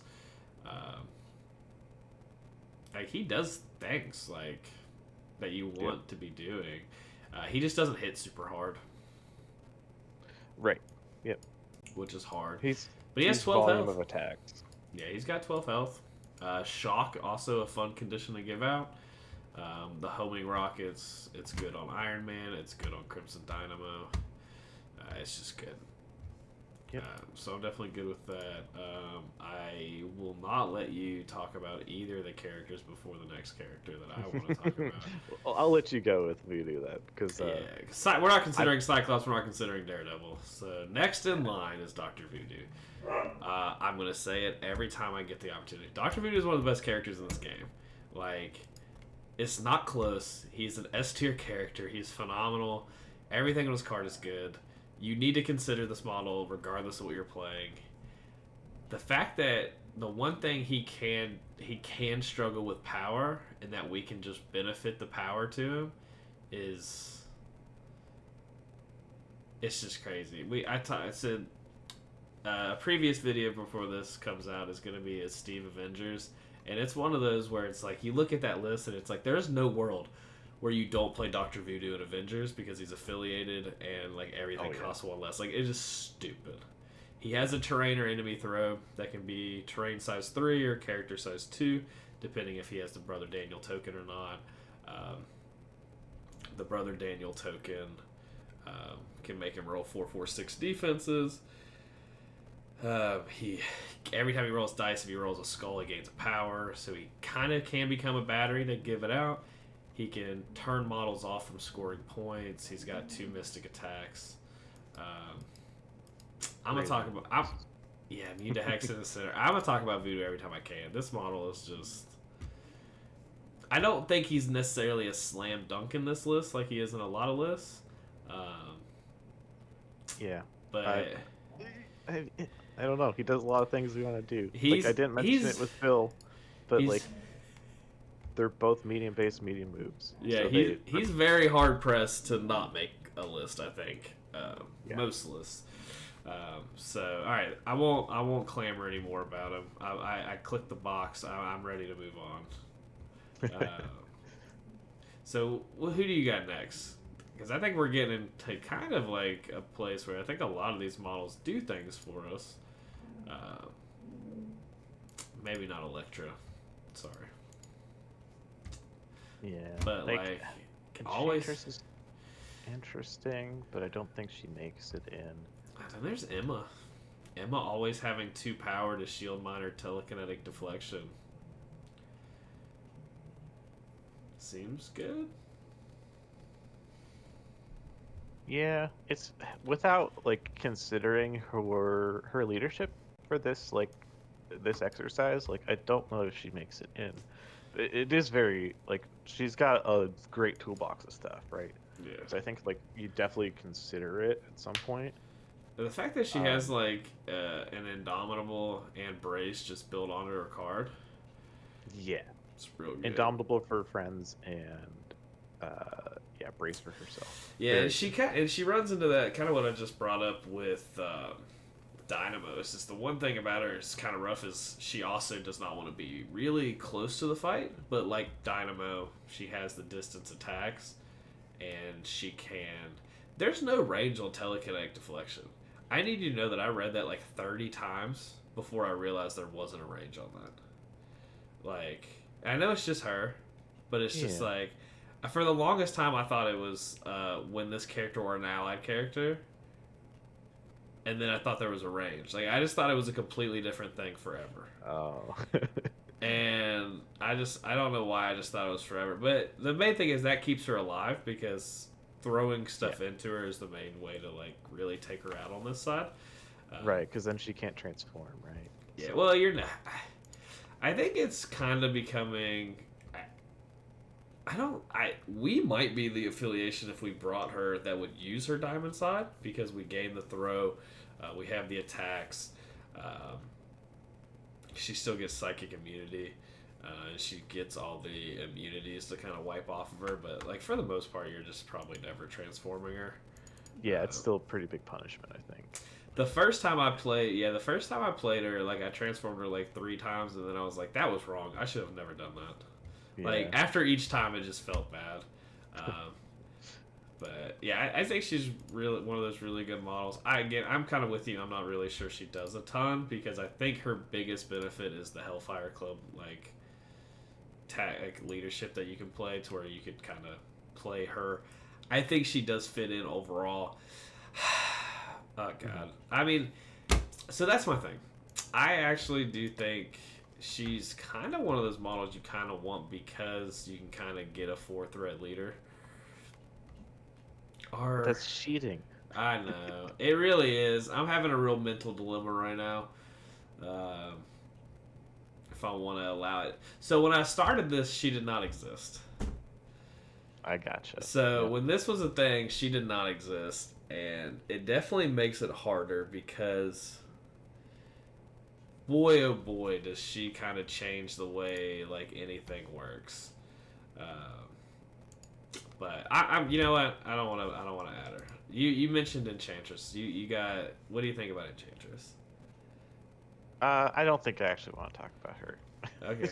She's fine, but I think there's better characters now that can do the type of stuff we would be teching her in for. Yeah, the hard thing for Enchantress is like if you're playing Cabal in Asgard, you play her, but like otherwise you just play Voodoo, right? Yeah, like Voodoo, Black Cat. Yeah, you have those models. So after that, I've got a big gap. yeah, I think I have a really big gap too. I don't think this guy does anything for us, right? No, he doesn't. Yeah, I don't. I'm just gonna let you name one because I don't. I have a very, very big gap, I think. I'm looking at Gwenpool because I haven't thought about her yet, but I think it's a no. I have a real hard time reading her card because we haven't got like a clean version of it yet. I think Gwenpool effectively looks like she could be really good. She's just an attrition piece, I think, right? So Yeah. like she can place herself if she's not holding something. She's got the MODOK reroll that's actually capped, not like Psylocke. And then she's got damage reduction. So I think if I'm doing something like that, I'd rather include someone else. There's better options. Yeah. So I'm looking at Rhino next. Yeah, the big thing for her is just like because this is like the worst thing about Gwenpool is her attack suite from what we can see.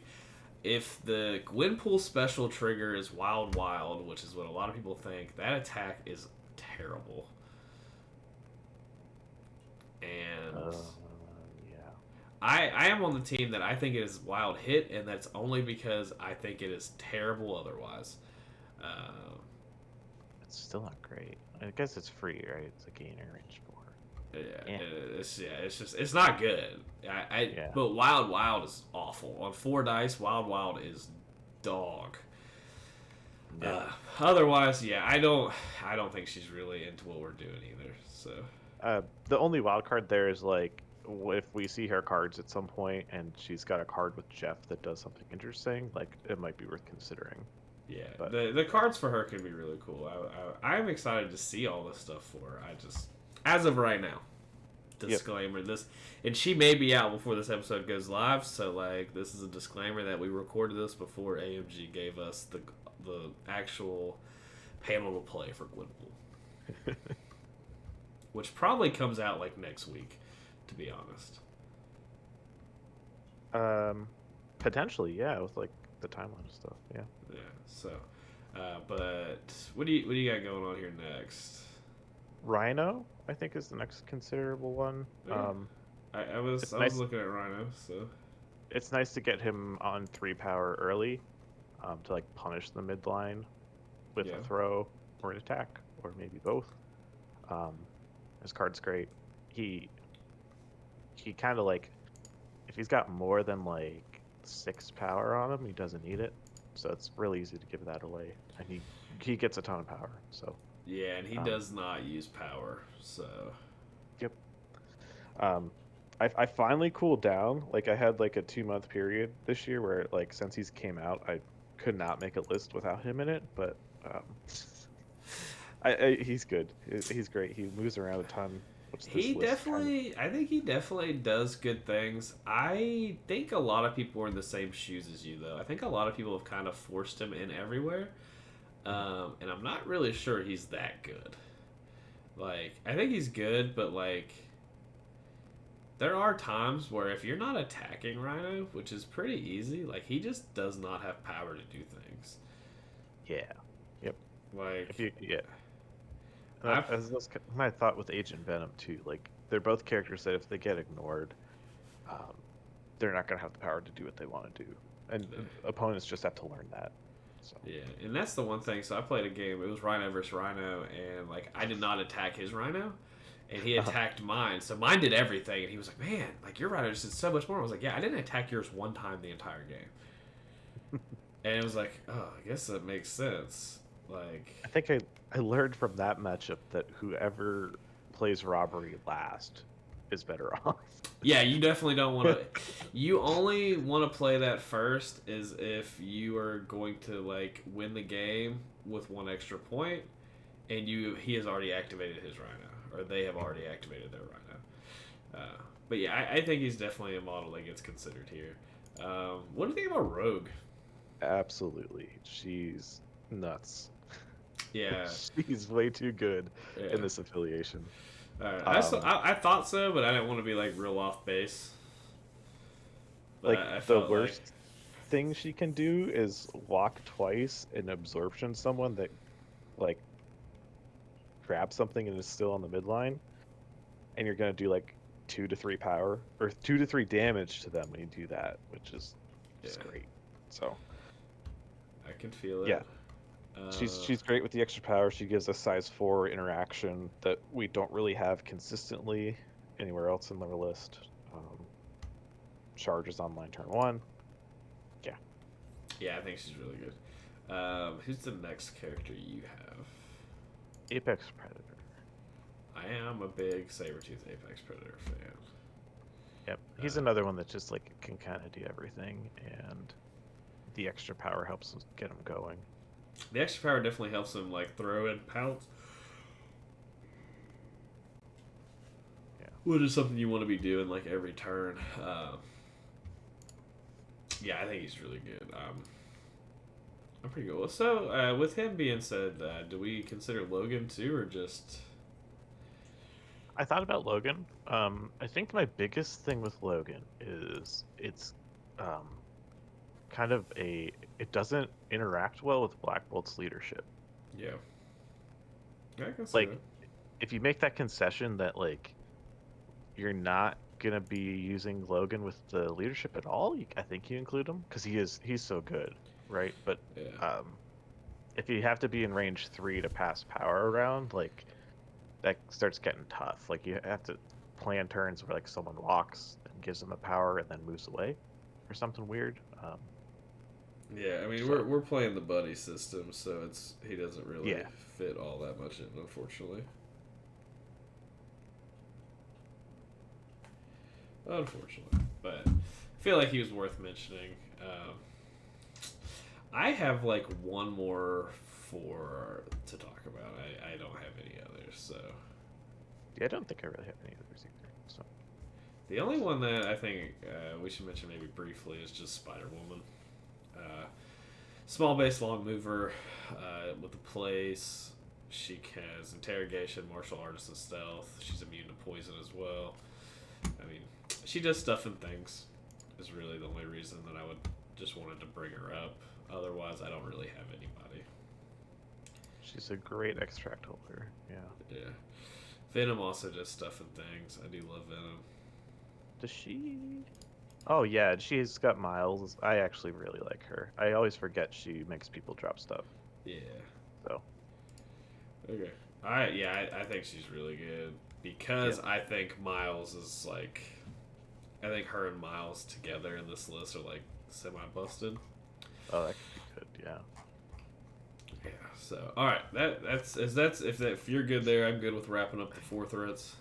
Yeah, I think anyone else here, like, I wouldn't put in over other selections. So Yeah, you're kind of running fumes. Like Venom's also obviously great. If you want to play Venom, you Venom's, can play Venom anywhere you want. yeah, Venom's great.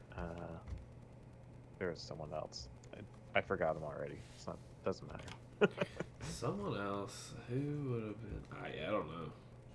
Oh, Steve, Steve Cap. It's not bad because he can run around pretty well. Like, and we talked about it earlier, obviously off cast, but like, I mean, he's literally just kind of like a fair version of the leadership cap. Yeah. The issue though is he's just a 4 threat Quicksilver in my mind, which Yeah. yeah. We don't even really want a 3 threat Quicksilver, so. Yep. All right, so off to threes. So threes for me were hard because I was really picky because I felt like we were playing a lot of affiliated threes. Um, so Mhm. I don't. I mean, the first one I have is Black Cat. Yeah, she hasn't been in my rosters recently, but this is probably like one of the more busted affiliations for her. Yeah. As a splash, right? Like there's like A Force she's affiliated with, and it's probably one of the better ones for her. I don't know. Just like getting her the power to Fun do fact, guys: if you're playing A Force, Criminal Syndicate, Midnight Suns, or Web Warriors, and Black Cat's not in your list, you've done something wrong, or you don't own her. If you own her and you've built a list with those 4 affiliations as your primary leadership, you've probably done something wrong if you're not playing her. The fact that you can troublemaker on turn 1 is just busted to me. You can steal on turn 1 too.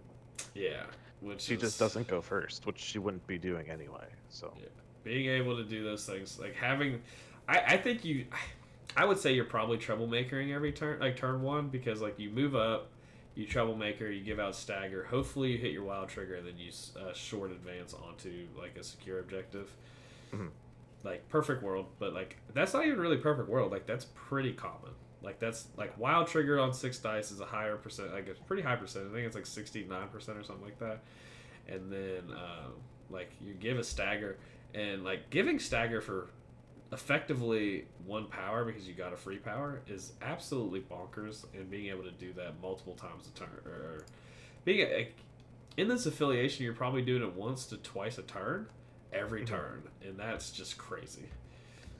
So my biggest thing with her is like, other than her not having wall crawler, which like is fine, It just doesn't make sense, but it's fine. is is that her you mentioned her power is free, and it is, but it isn't. That's Yeah, like an interesting distinction from, like I mentioned, Steve and Mystique. The power from Black Bolt's leadership is coming from someone else still, right? yeah, So Black Cat is just a power sink. Like, she'll use every power you give her, but yeah. she's probably not making any except for the one per turn for her. So She gets the 1 per turn, and like people are going to attack her, so like they she are. she They gets are. a lot of power based on like just taking damage, which kind of stinks. Yeah. But She also has play patterns that are sometimes they're gonna leave her out of range 3 of your other yeah, characters. that is So true. At that point, hopefully you don't need to give her the extra power. right. At that point, hopefully the game, like she's in a spot where she's going to kind of do her thing. Um, so Yep. I definitely think she's great to consider. There's just some yeah. things to think about. So Oh yeah, we'll definitely get to the process of elimination. yeah. I mean, we got 3 left. That's the only thing we have left. Who's the next? Who's the three? Some threes you have here? Because, like I said, I don't think I have a ton of them. I don't either. The next one I have is Sam, like right there. Oh, A yeah. long mover with flight. He can play eyes on the prize. He has gainers that sometimes he just gets like 4 power return from them. Um, he's got 2 really relevant superpowers that cost 2. So Yeah. um, Being it's able to just do, like, yeah, Sam's good. Sam's real good. yeah, I'm pretty bad at actually like getting the ricochet trigger with him, which is just variance. But like, I've had I had a recent game that I won because Sam just was the last character that stayed alive and pushed people away and let me score out. So, He does do those things. He definitely does those things. So, I don't have anyone until Groot, and that's mainly because of Rocket. Okay. Yeah. So I don't know if So you have anyone in between there, but I don't. My 3 threats are, yeah, pretty slim, I think. yeah. Groot Um, for us in this affiliation, I think, is just kind of a. He's got 14 health at 3. I think he's just kind of you stand and put him in the way to punch things. We can make sure he always has the health to heal. We can give out root with him every turn, which is really good. He also gives out stagger on I am Groot and throws a character. This throw is not size restricted. yeah, his spender's so good. Yeah. Like, And then he also comes with the tactics card, We Are Groot.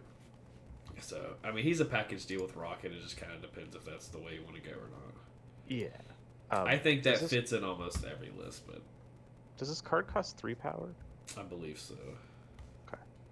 And it works because I think it's like a range 3 bubble around him, and like that's kind of the magic range like we want to be looking at for our characters, right? So it's We Are Groot is 3 power. Allied characters within 4 of him remove 2 power. Yeah. So 2 damage, right? Yeah, 2 damage. Yeah. So 3 power, 2 damage from everyone within 4, which would probably be our entire team if I had to guess. So. Yep. Oh, what did I do there? Oh, that's what I did there. I also want everyone to know. Nick won't know this until he reads, if he watches it on YouTube. But you said Sam, and I definitely scrolled to the S's before I realized. I'm so sorry. Before I realized his name was Captain America, and then scrolled back up. That's just me accepting my flaws as a human being. Because you even said, "Oh, he's right here," and I just was like, "All right, S as it is." And I was like, "Wait a second." So. The next one I have. Who's the next one you have?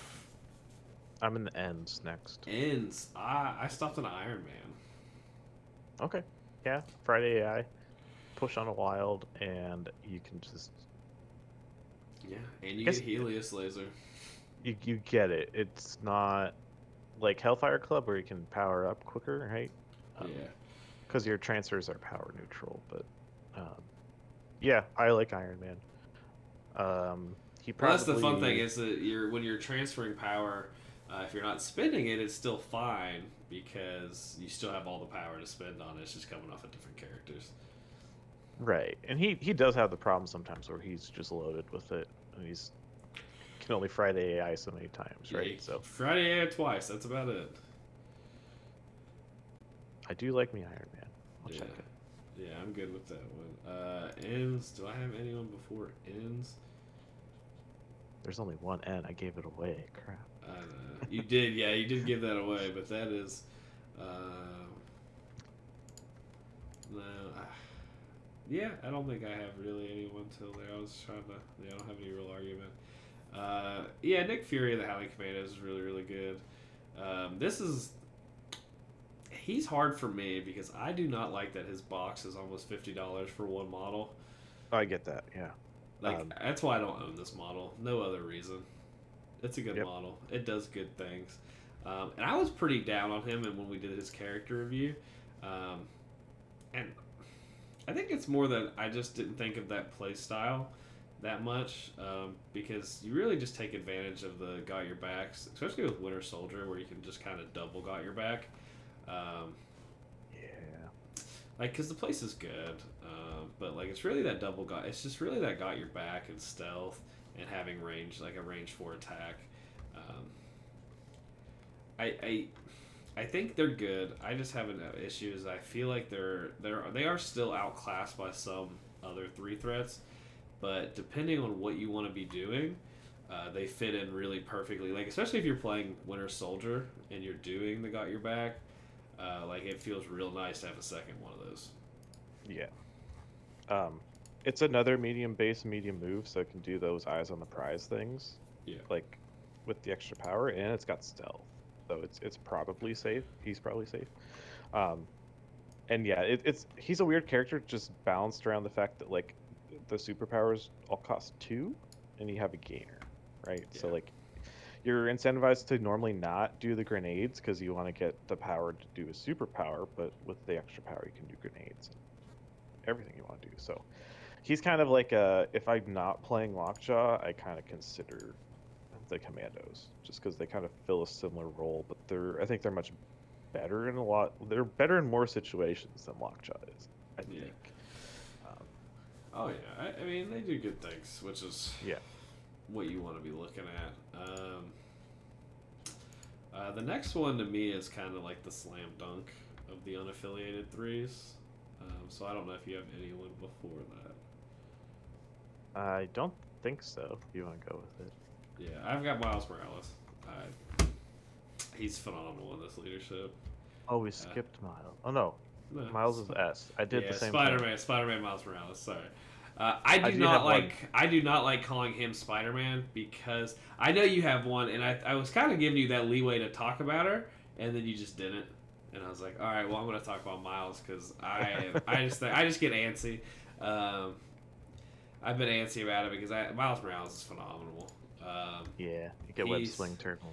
You can web swing turn 1. He gets rerolls. He is hard to kill, guys. Very hard to kill. He Yeah. fits in with the reroll theme. He's got stealth. He can web swing on turn 1. He also has Venom Blast, which drops all the objectives. He's got a throw trigger on his builder attack. He's really good. I don't think we have to talk about him a ton. I gave you your leeway. I guess I'm going to give it to you again. So I'm gonna go with Pyro. Pyro. I was off again because I had Shuri. I thought it was I Shuri know. for sure. She definitely is a consideration, but Pyro being able to firewall every turn is so good, and Yeah. like Firewall is really good. it's tough to not put him in there if you're playing Crystal. Like I don't think you consider Pyro if you don't have Crystal, because you kind of need the extra sources of Incinerate. That changes too if we choose to play Demons downtown, but there's just so many situations where Pyro is great.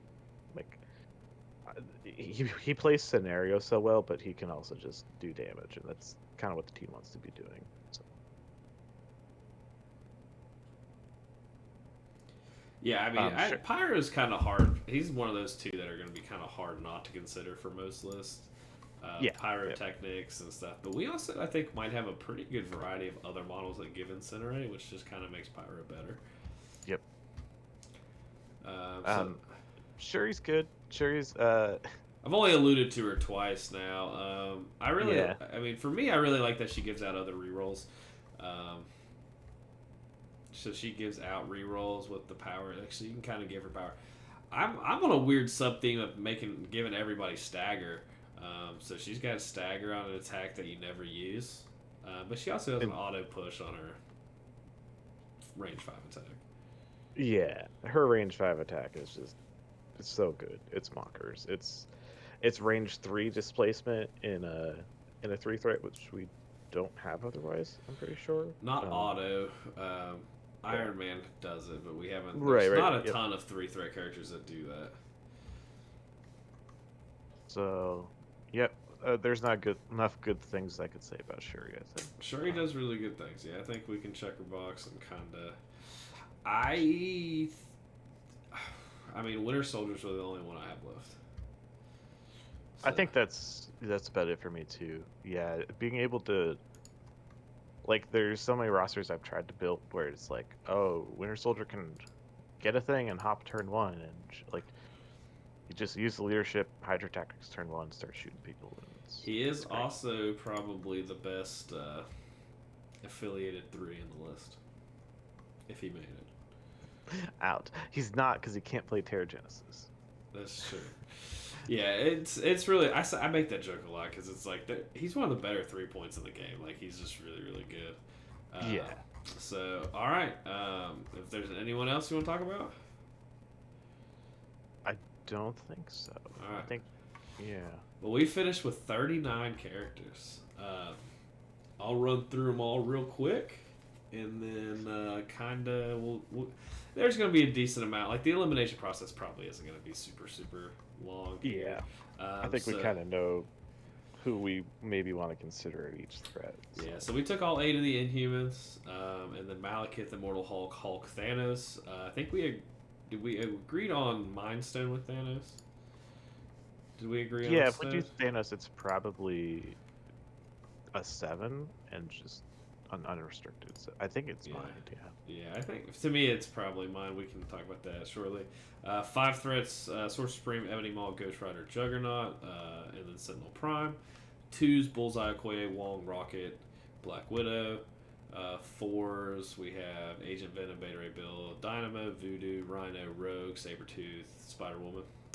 3s: we have Black Cat, Sam, Groot, Iron Man, Nick Fury, the Howling Commandos, Miles Morales, Spider Man, Pyro, Shuri, Winter Soldier.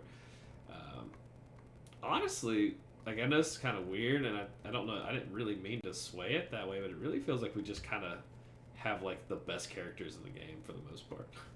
Whoops. Well, again, I've talked about it a couple times on the other podcasts. Is like that's kind of where they're at now. Is like they have a decent core, and then they can just play the best models in the game. Um, so I guess the real thing is, so for me, I think we can have one other 5, and then one 6+, right? Yeah. We want to pick those first? Yeah, I think that's the easiest elimination. So I will let you. I don't think it's wrong for any of the 7s, which we have Thanos, Immortal Hulk, Malekith. I think we kind of agreed on earlier. Hulk is probably the oddball. 6th Hulk? Yeah, or... 6th third Hulk. Yeah. So I'm cool with kind of eliminating him now, and then kind of looking at those 3 7s and just kind of letting you make that decision. Because I don't like making it. Because yeah, I feel bad suggesting Immortal Hulk because I haven't literally put him on the table yet. But I think it's fine because I think he fits in really well with this leadership. Yeah, and it's doing like, as opposed like Malekith can do the same type of stuff, kind of. He's doing big attacks. And if you want to play more of a control-y list, Thanos is your option. Yeah, I think Hulk fills that gap of like, he's gonna be harder to deal with than Malekith is, right? Because you have to. I'm gonna propose something real quick.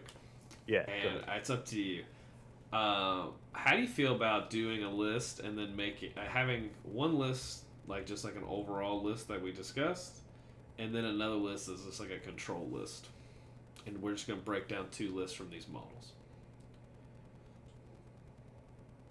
Yeah, we can do that. You want to do that? Because I just thought about that, and I think that's interestingly fun. Because I think I really have like grown this idea of this like list just being kind of like a control list. So, which I think we could do. Which would be kind of, I think we can do it pretty quick here. So you're gonna get a 2 for 1, guys. Oh, I have to save this before I can do that. All right. Yeah, I can't do. So yeah, I think in the normal list I'll put Immortal Hulk, and then we probably put Mind Gem Thanos in the control-oriented one. Yeah, I'm cool with that. That's what I like. Which is interesting. I don't know which one I'll like more, but I will definitely want to do that real quick. I'm just gonna Inhumans. I'm just gonna kind of add them as we go here.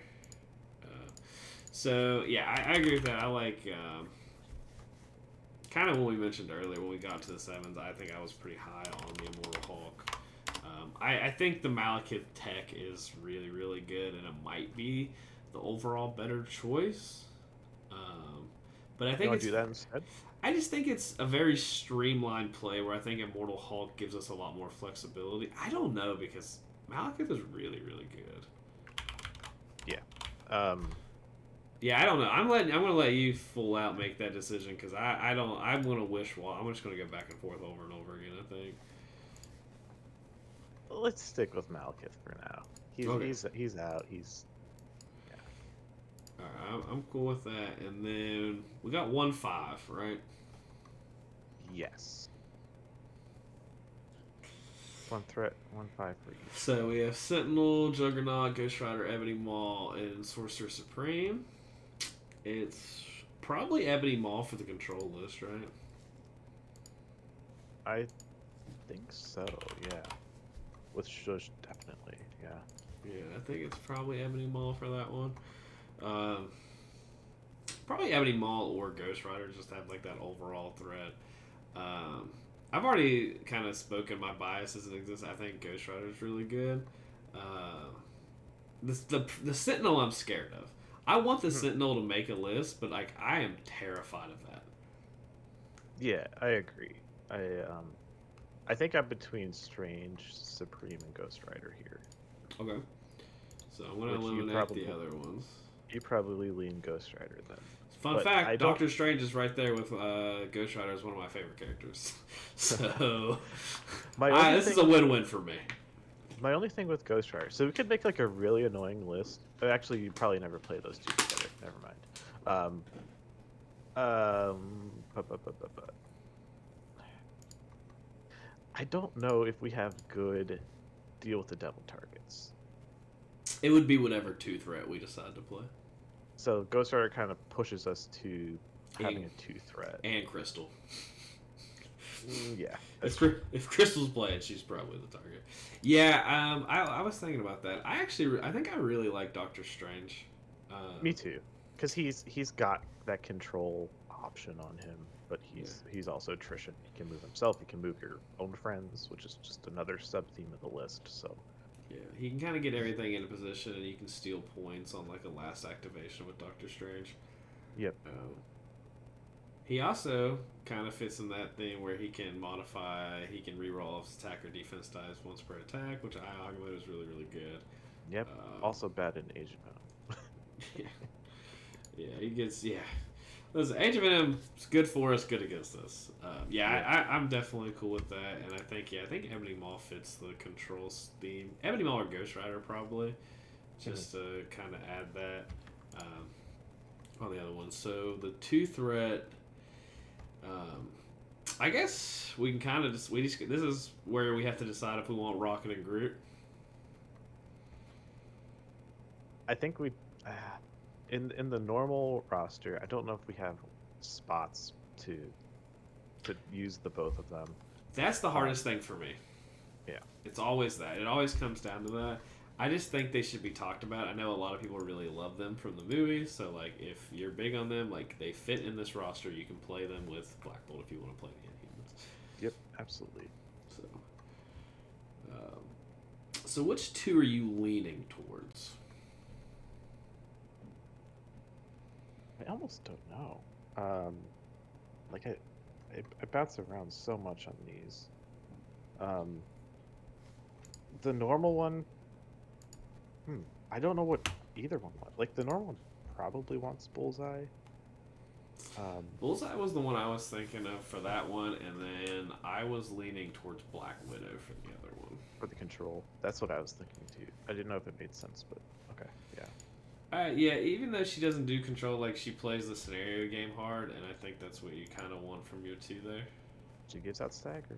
She does give out stagger. That's a hard sub theme that I'm definitely gonna try to push on the second list. I think.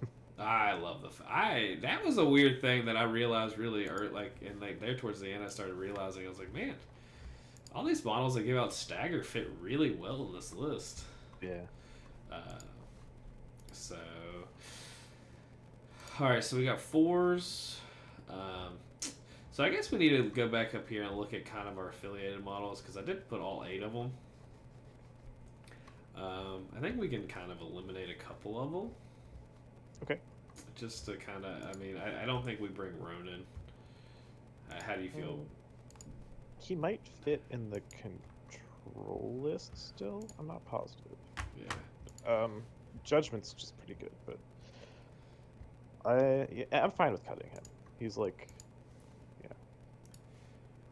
Yeah. And then probably Quicksilver. Yeah.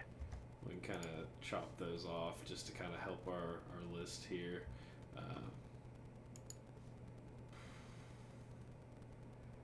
We can come back to the rest because I don't know. I think that will be our biggest difference is on how many Inhumans we bring. Because I think so. Yeah, because I still am very much on team cut one more of them. But it's not the one you probably think it is. I think I've willingly accepted that. I think you have enough good plays with one of them. I think the other ones, I just don't know where Crystal fits in.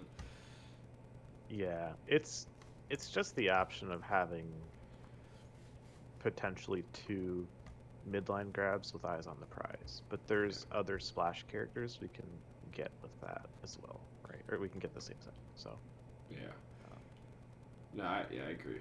I think, but all right. So fours, we're looking at Agent Venom, Beta Ray Bill, Crimson Dynamo, Voodoo, Rhino, Rogue, Sabretooth, Apex Predator, and Spider Woman. gosh, Crimson Dynamo. Crimson One or Dynamo. two? Yeah, one or two is probably the max. Yeah. I think Dynamo's the easiest cut of those. Yep. I don't feel great. I mean, he does stuff. The next one I would probably cut is Sabretooth. Yeah, I can agree with that. I'm not feeling great about these decisions. I mean, this is like cream of the crop stuff we mentioned. Yeah, right? these are we've literally kind of have some of the better models. Do we just slam Voodoo in the control list? Like, yeah, that's probably right. That's just just to put that out there. That's probably the correct option there, and just kind of play that game. I feel like I'm taking the people away from a whole other episode, but I feel like we kind of added all the models, so this episode, another episode would literally just be the exact same thing. Yeah. So, not that many people play Black Bolt. It's okay. Yeah. Yeah, I feel like we're hitting a niche people. We're just giving the people who love the Black Bolt extra things to worry about. I think it's hard not to kind of put Voodoo in this one either. Yeah. All right. If you had to pick two of these, who are the two that you're picking? Two of these fours. I think Rogue. Okay. And then the second's tough. But All right, give me three. Give me three. I think we might have the same three. That's why I'm going to go to three. Because I kind of did like a hierarchy while we were talking about Voodoo of how I would like do it. So I'm curious what your top three would be. I think it'd be Rogue, Bill, and then. Oh, is this including Voodoo? Yeah, this includes Voodoo. I think it's Rogue, Bill, and Voodoo probably. So that was the three that I had. Yeah. Yeah. So that was the probably. three. They're flexible enough. They probably fit in either roster. I mainly want to. I actually really like Spider Woman in the control list. Oh, okay, yeah. Over probably Rogue. Rogue is a little bit more of a brawler. Yep. So I'm going to eliminate Spider Woman on this list. I'm going to go back to this list, and I'm going to add. I can just search them. I can just click them easier here. So we've got Voodoo, Rogue, and one. I feel bad leaving Bill out. We've got Voodoo. He does similar stuff. I have not eliminated Bill yet, so if Okay. it makes you feel any better. He has not been eliminated. He's been eliminated from the control list in replacement. No, I have Voodoo, Bill, and Spider Woman, so I haven't eliminated him there yet. I haven't eliminated either side. I think we'll have to eliminate one. I think I'm good with just kind of going to the threes and coming back to it to see what we kind of ended up on threes. Okay. So threes for me are a little bit weird because I think we maybe one or two of these because of the affiliated threes.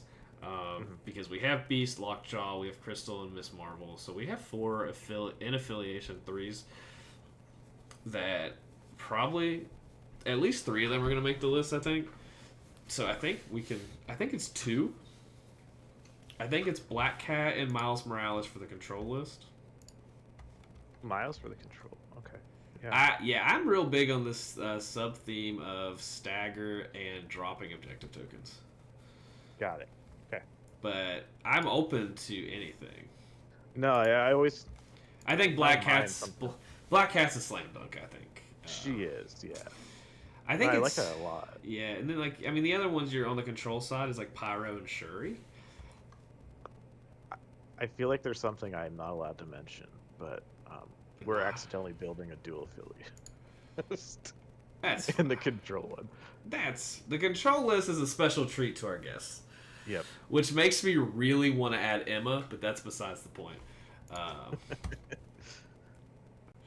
the so I think it's a little bit tougher. I don't so right now in the threes I just added Black Cat. We'll add more later. I think it's a little bit tougher. The normal one. Yeah, because again, where it's only probably two, I'm also kind of leaning towards Black Cat and Miles for this one, with like Pyro right behind them. So I think if we include Pyro and we're considering cutting Crystal, we want to consider Commandos, maybe. Yeah. As another incinerate source. So effectively, what I heard there is Sam, Iron Man, and Winter Soldier and Shuri could probably be eliminated. Yes. Yeah. So Commandos, Pyro, Miles, and Black Cat. Okay. Yeah. Oh, not Pyro. Shuri, Winter Soldier. So we're now at 16 characters, so we have 6 cuts left to make. Again, I mean, we'll probably have to cut 2 of the threes. And just kind of maybe. So let's go back up here. Let's go up to the Inhumans. Do we keep Crystal? Because Crystal's got a pretty good tactics card, right?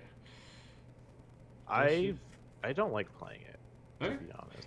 So because my thing is, I know. So my big thing is her. I don't like the wild triggers on everything. On 4 dice, kind of being that reliant. Elemental Onslaught is not really good. I mean, it's an additional attack, but like we kind of talked about it a couple of times. Her attacks don't really do anything. Yeah. Do we want to look at crises and then maybe see who like just doesn't make the cut because of that? Maybe. We can this because I think we're in a spot where like any of these 16 characters are probably really good. And I think Crystal gets a lot more interesting if we consider playing hammers. If we don't, like, she can probably go away. Because with the long move, she can easily grab on turn 1, then she can sit back at range 4 and throw 5 dice attacks with a reroll at people. So, and like if people do want to come beat her up, she normally flips and can get her area attack off, which like everyone forgets she has. So, but I'm fine with cutting Crystal. She's like always been an iffy one for me. So. She's definitely an interesting one. I'm just not big on. I don't know when you're really ever gonna really use her. Especially like I said, for me, to be fair, I just think you cut one of her or Miss Marvel. Okay, it's Crystal. Yeah, and I think the Lockjaw plays are too important to cut Lockjaw, and I think Beast is just overall a little bit better than both of them. Just mainly just because his abilities are so good.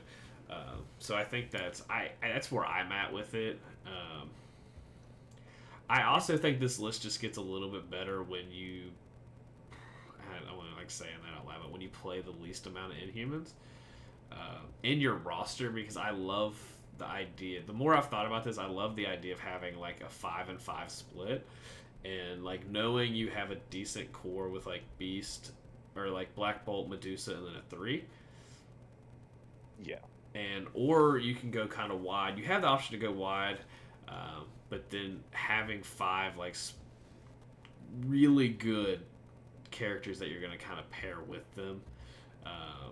And like I said, we're already in that spot of we have Bullseye, Malekith, and Doctor Strange, so we already have 3 really good ones.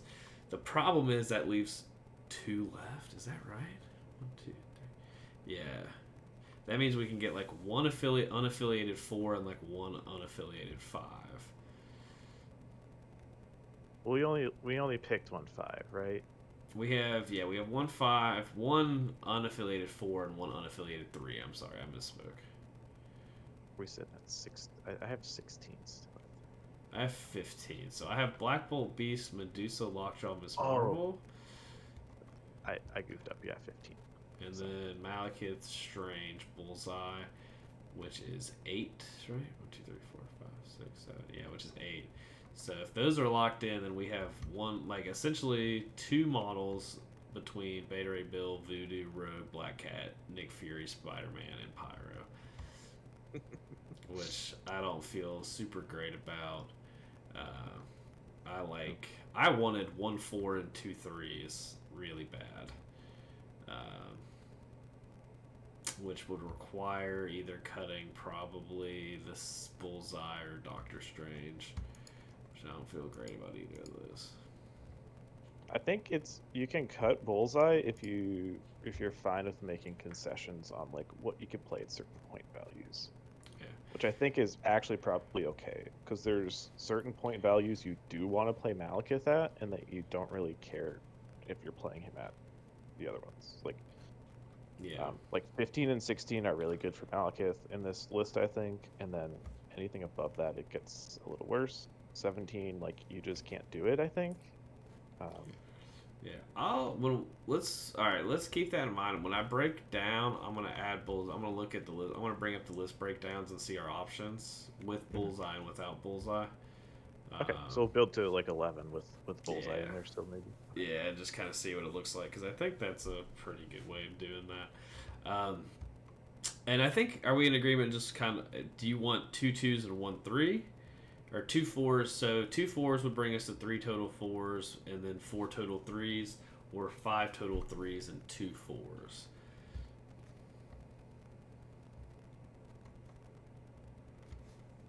I actually don't know. I'm kind of looking at like the 3s I maybe would want to keep. Like I think with Crystal gone, we probably can think about cutting Pyro.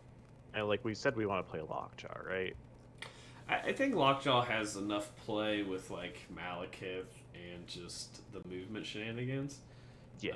That we probably want to. So I think we can cut Commandos and Pyro then. Okay. And then we're looking at like, so maybe only one more 3 between like Black Cat and Miles. And it's So probably Miles? I don't know. That one's really tough, and I think it kind of flips for the control list, where I think you kind of get to those 2 3s, but I think you kind of won. So the control list to me probably has less Inhumans in it. So I'm leaning towards, on the control list, literally just keeping like 3 Inhumans. Oh gosh. Okay. Yeah, I know. Playing them. Yeah, and just keep it. Yeah, and always kind of playing that core. Maybe a 4th one. I'd probably be okay with 4. And then kind of, I'm not sure you need the 2.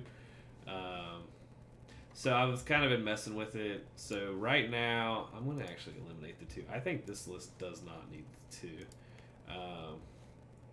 I'm in a spot on this list with like 12 or 13 characters. Let me pull up the other ones. I didn't add any Inhumans to this one, so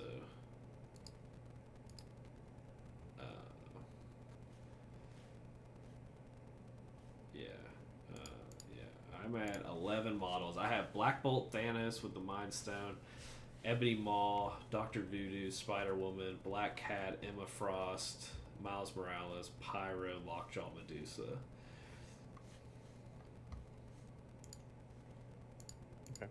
So you're basically always locked in on the Black Bolt, Medusa, Lockjaw, which I don't hate, but I think this one's a little bit iffier.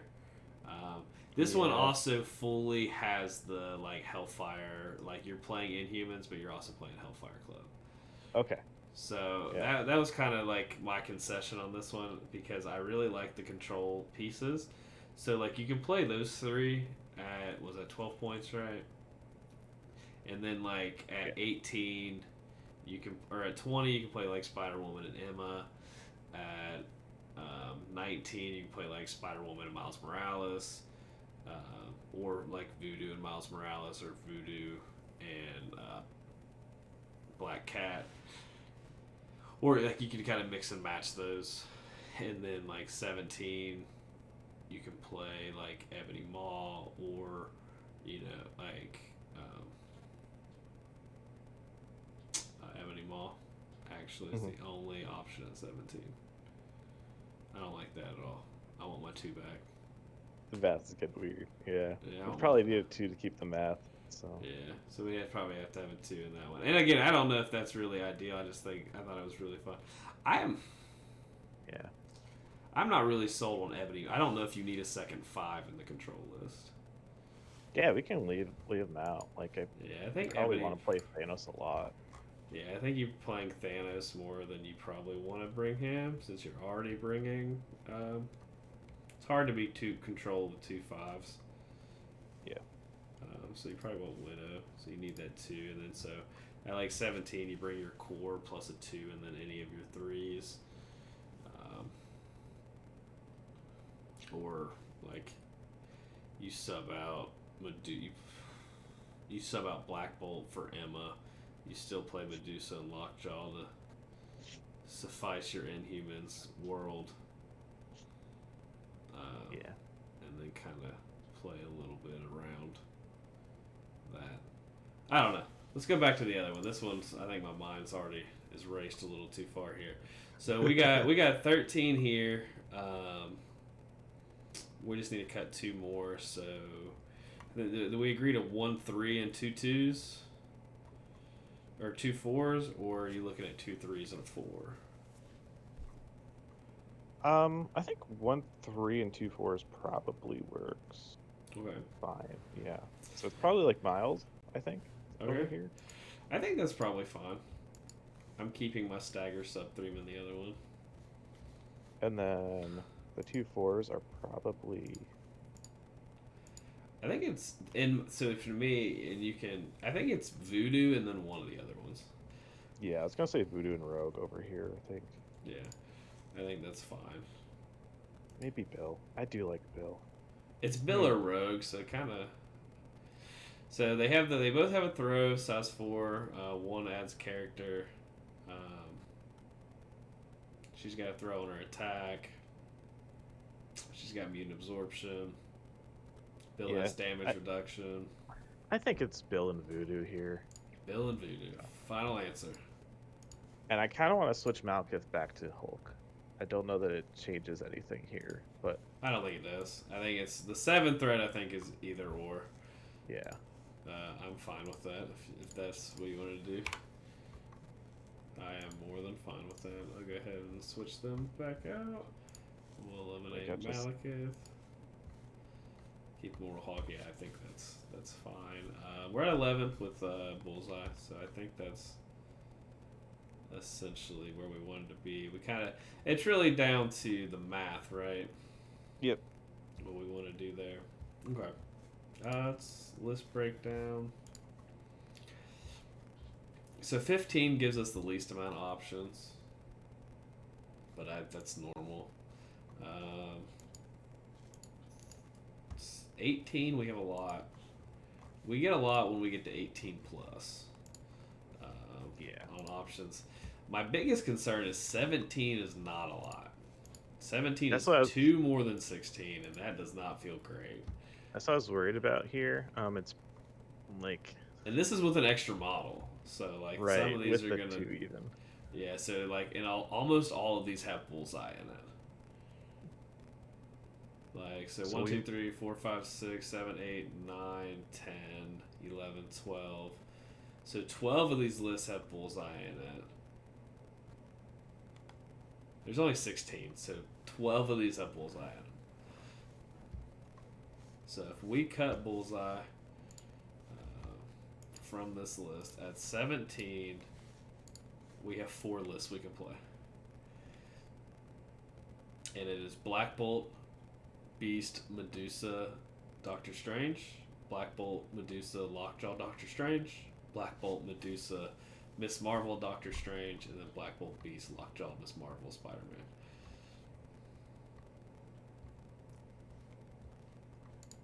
a lot of Lockjaw. Is There's some maps where he just doesn't pull his weight, I feel like. Yeah. Well, essentially that is it's just the threes mixed up, your affiliated threes. Yeah. So the big thing here when we eliminate the two, we get a lot less options, and we're almost always playing Doctor Strange. So I don't think it's bad, but it's definitely a decision. Yeah, I don't think it's bad, but I also don't know if I like being forced into playing two 5-threat characters. Yeah. So do we need like another affiliated 3 here to make it work? Is that what it's looking like? Or Let me add a 3 back in. I can just click on Crystal. She starts with a C. It's very close. Crystal. Let's see what Crystal does for the math. So Crystal probably takes takes a spot for, I don't know. Let's just eliminate anybody really.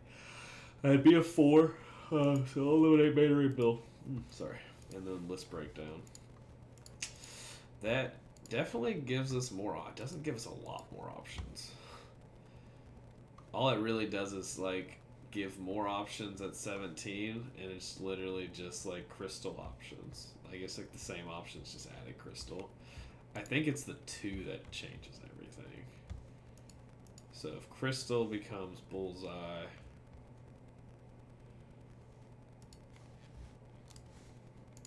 then at 17, at 17 we had what, 5 lists or 6 lists? We double our list with bullseye.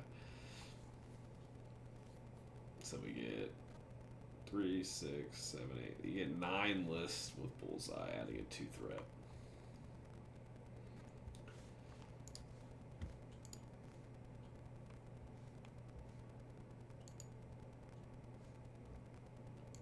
So I kind of you've mentioned it a couple times, but I think the big thing is. I think the hardest thing with this list is just kind of the roster, not even really the roster construction, but the just the threat value. Yeah, the math doesn't math very well. So let's take a second, kind of look over everything, see if we can come up with anything.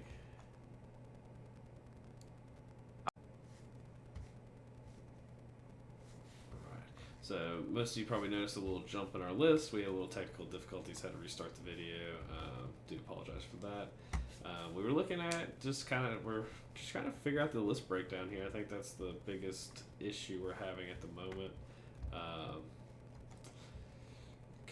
I was kind of playing with some when I didn't realize it went out. So I think the big thing is what we kind of agreed on when we weren't recording there is that it might just be Strange being the odd man out here. Yeah. It's weird. Like sometimes the 5 makes the math work for Bolt, and other times it doesn't. Like 17 is one of those threats where like if Strange is in there, you're looking at 4 wide options at 17 that might not be the most flexible things you want.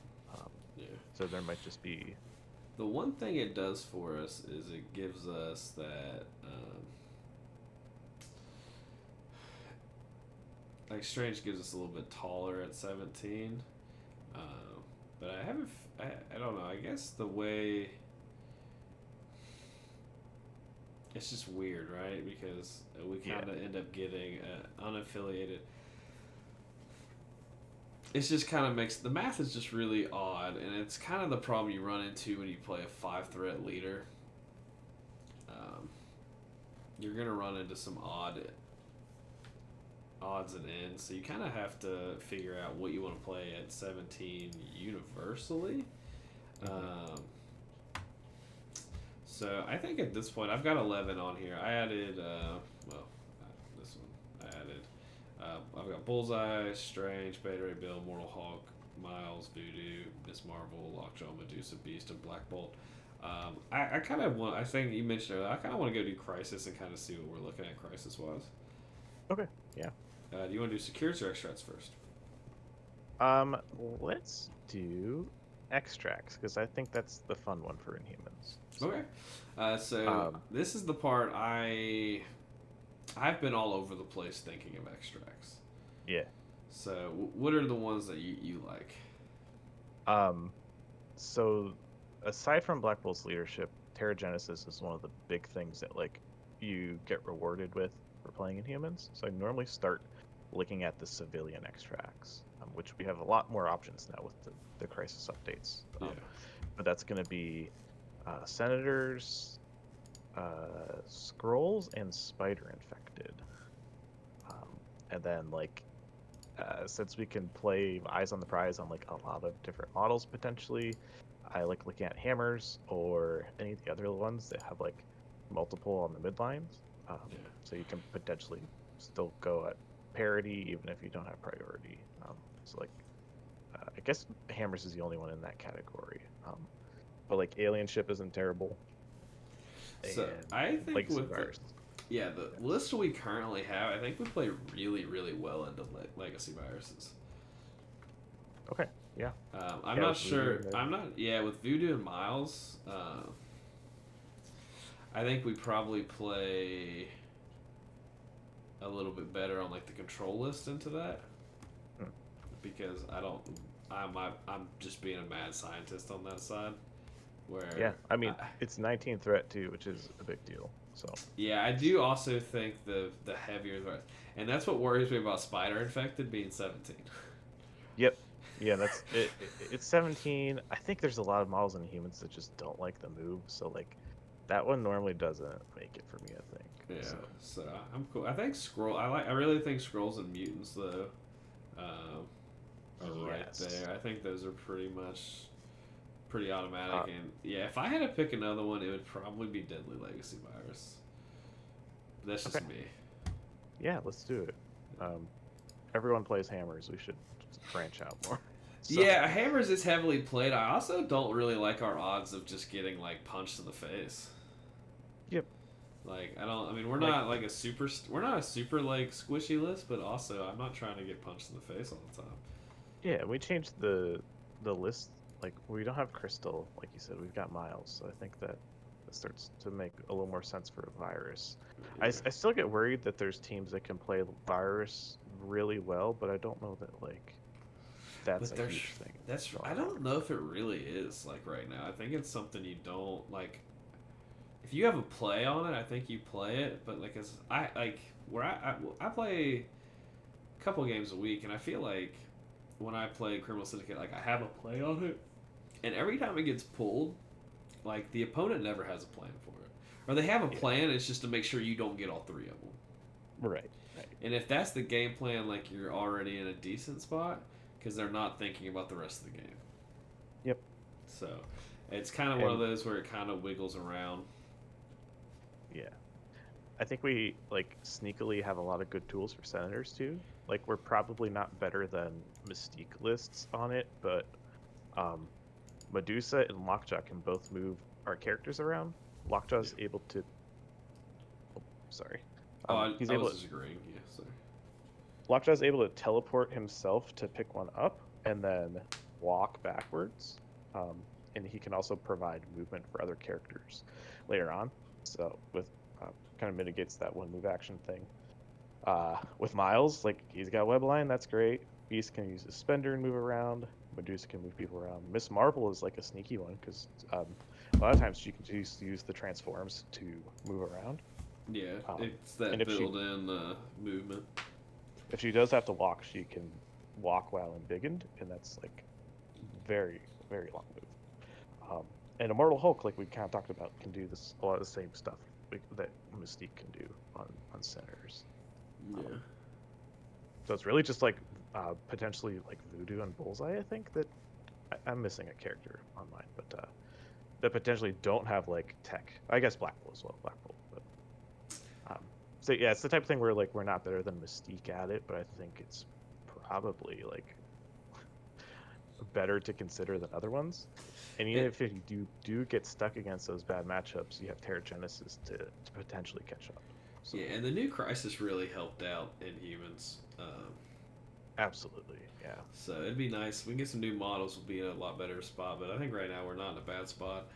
So right now I have Bolt, Beast, Medusa, Lockjaw, Miss Marvel, and then Voodoo, Miles, Immortal Hulk, Beta Ray Bill, Strange, and Bullseye still, just to kind of before that's. So I have 11 right now. All right, yep. I was missing Bill and Strange.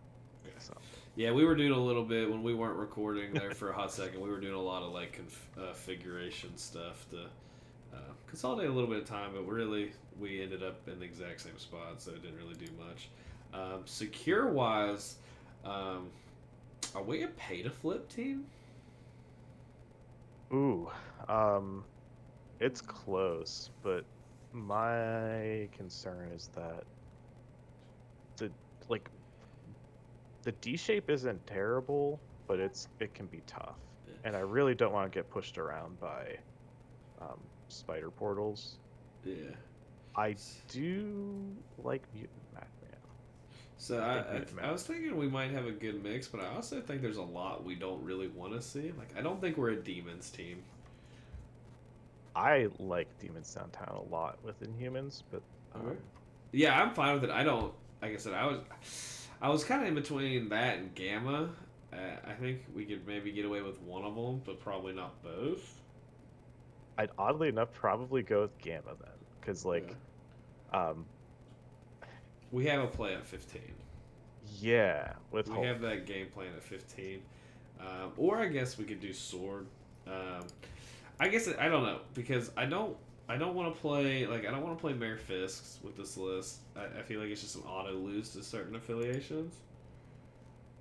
Okay, yeah, And I'm kind of on that same boat with Superpowered Scoundrels. I don't yeah, think it's yeah, bad, but I just don't know.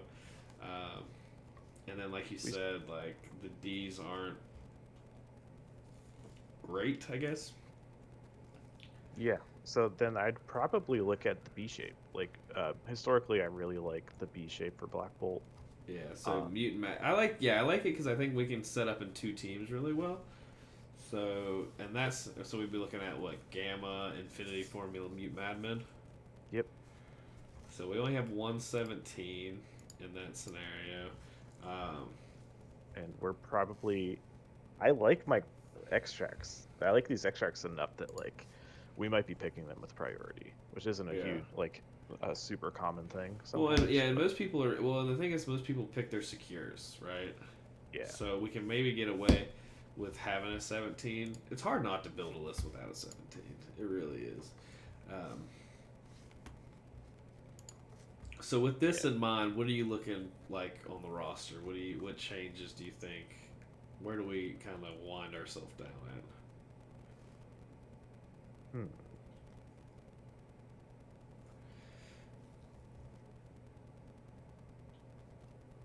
Because that's the decision I think we have to make.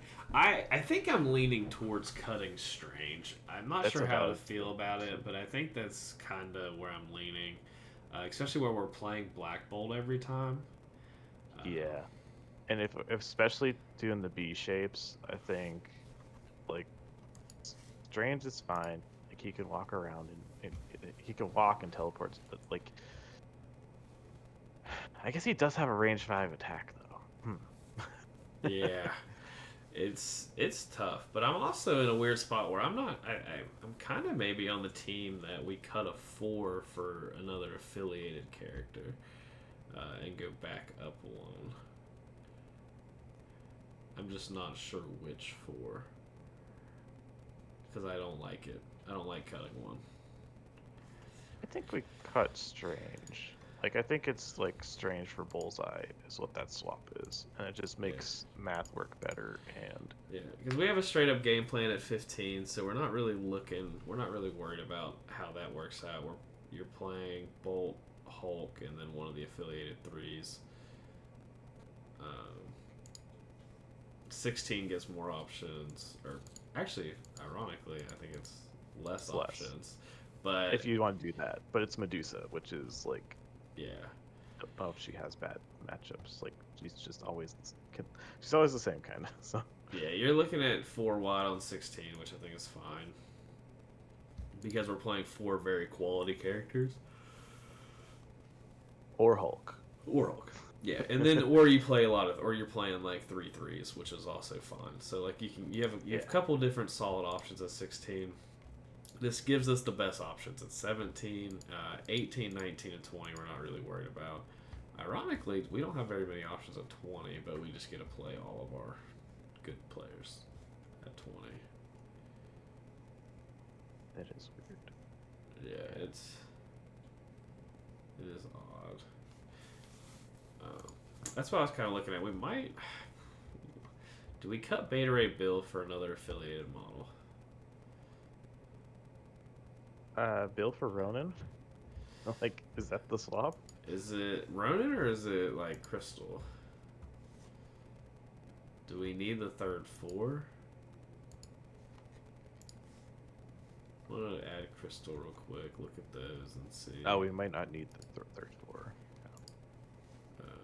I'm not opposed to Ronin. I'm just trying to figure out what gives us the most kind of.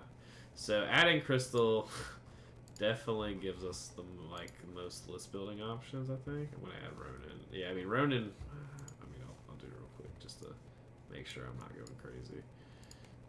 I don't think Ronin will add a ton to it because I don't know if that really.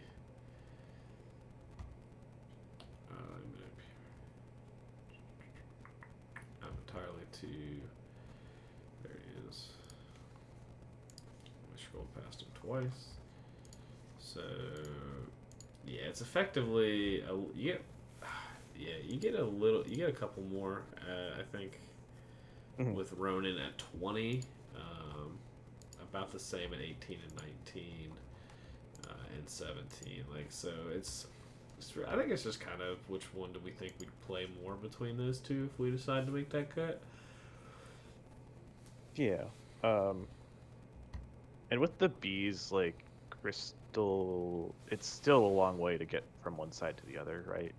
Yeah. But Crystal can probably get there easier than Ronin could.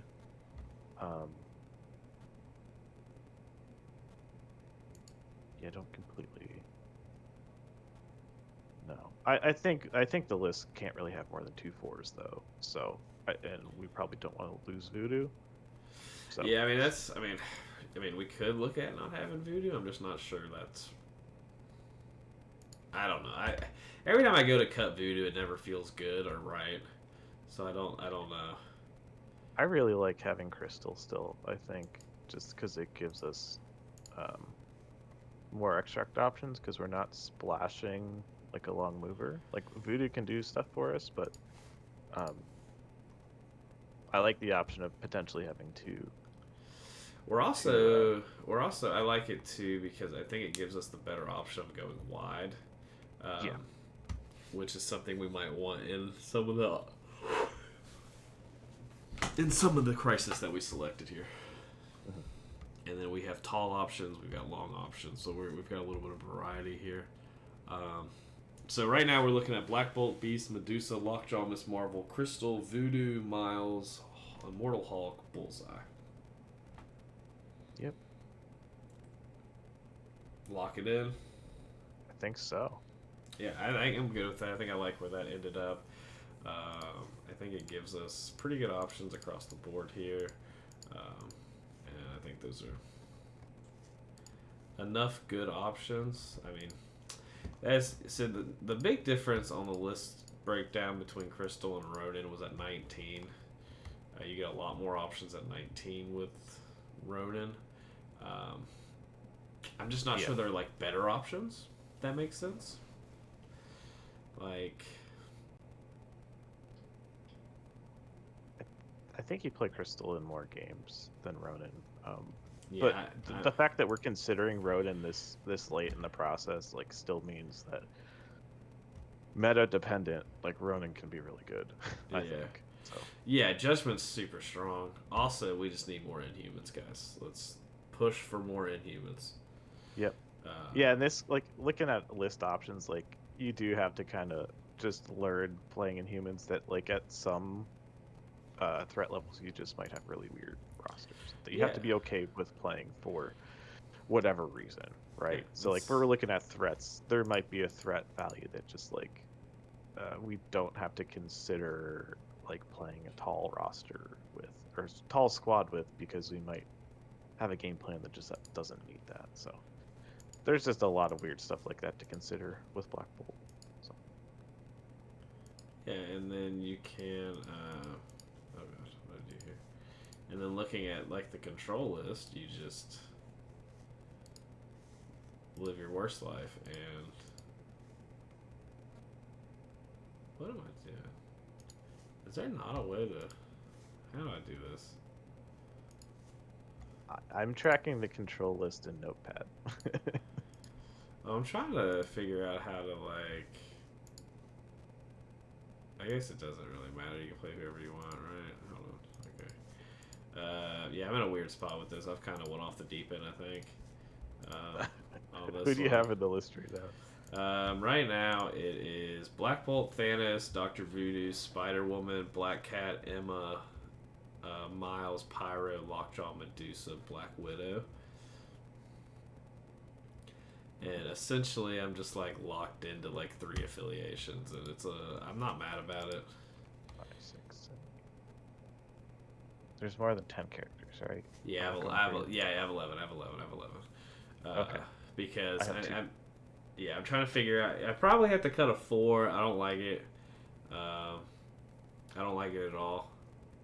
Like at all. Because I like the 4 4s, and so I end up probably looking at a 3 to cut. And I don't like that really either. Probably cut Lockjaw, but that's No, I only have 3 Inhumans. oh. So Okay. essentially, it's built around this control list. Is basically you play, you're playing Black Bolt, Lockjaw, Medusa, and then in the matchups that when it gets weird, you just play Emma. Okay. So you just kind of sub Black Bolt for Emma, play like Medusa, Lockjaw, and kind of play like Inhumans with a second leader.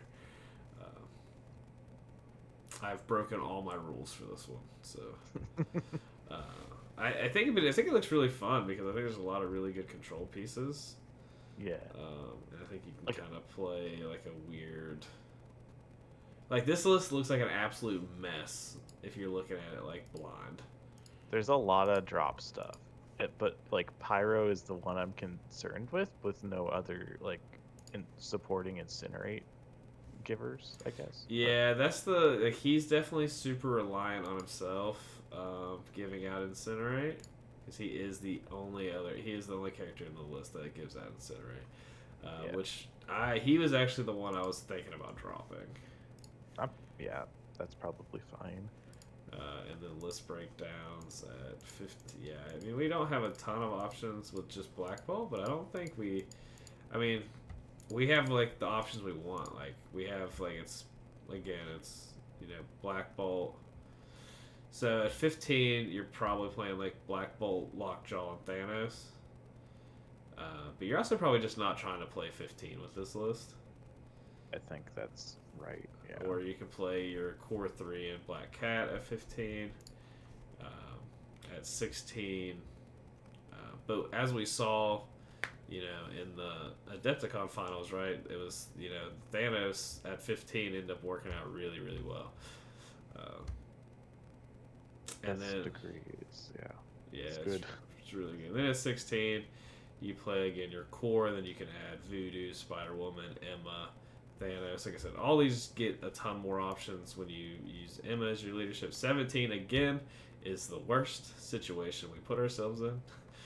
Because with Black Bolt, there's only 2 options, and that's the 3 plus Black Widow and Black Cat, and the 3 plus Black Widow and Miles Morales. Which aren't bad. Neither one of those options are bad, like, when you're trying to play control. Like, you're not in a bad spot. Emma then opens up a lot of doors. You can also play Miles as leadership. So this one gives you a lot of options to play a lot of different things. Yeah. Yeah, so this one's definitely like you might not have a ton of options like on the list breakdown, but like you have a ton of stuff you can do with this list. Um, I would. Oh man, yeah. If you're just putting a plug here.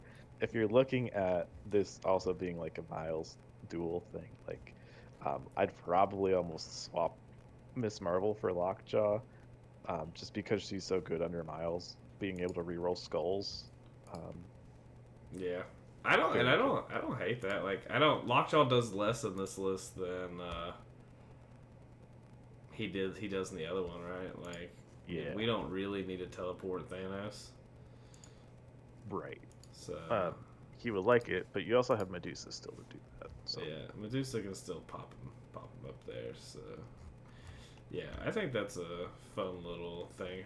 I'll have Miss Marvel too, just for giggles. She just doesn't really do control-y things, or really yeah, or just the set up. throw. Yeah, it doesn't Yep. do a lot of control or really set up for the control.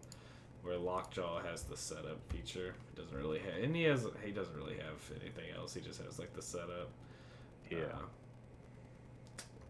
Other than that, crisis wise,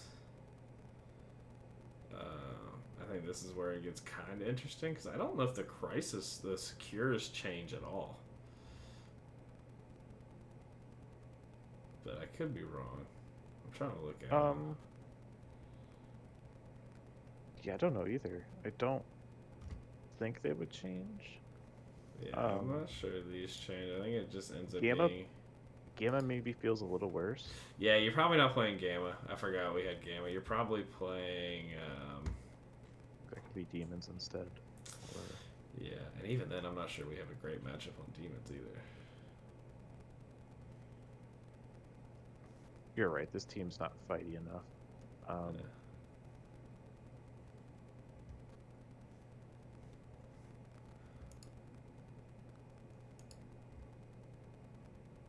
Is it just? I think we're playing enough long movers in this list, like Black Cat, Spider Woman, Black Widow. Yeah, we have three. Yeah. Oh, and Black. Oh yeah, I have Black Widow twice. That's what's wrong here. We still have a bad thing on 17, right? Um, you're probably playing Emma on 17. Okay. With the current list, 17 is not bad. Hold on. Did I add what happened here?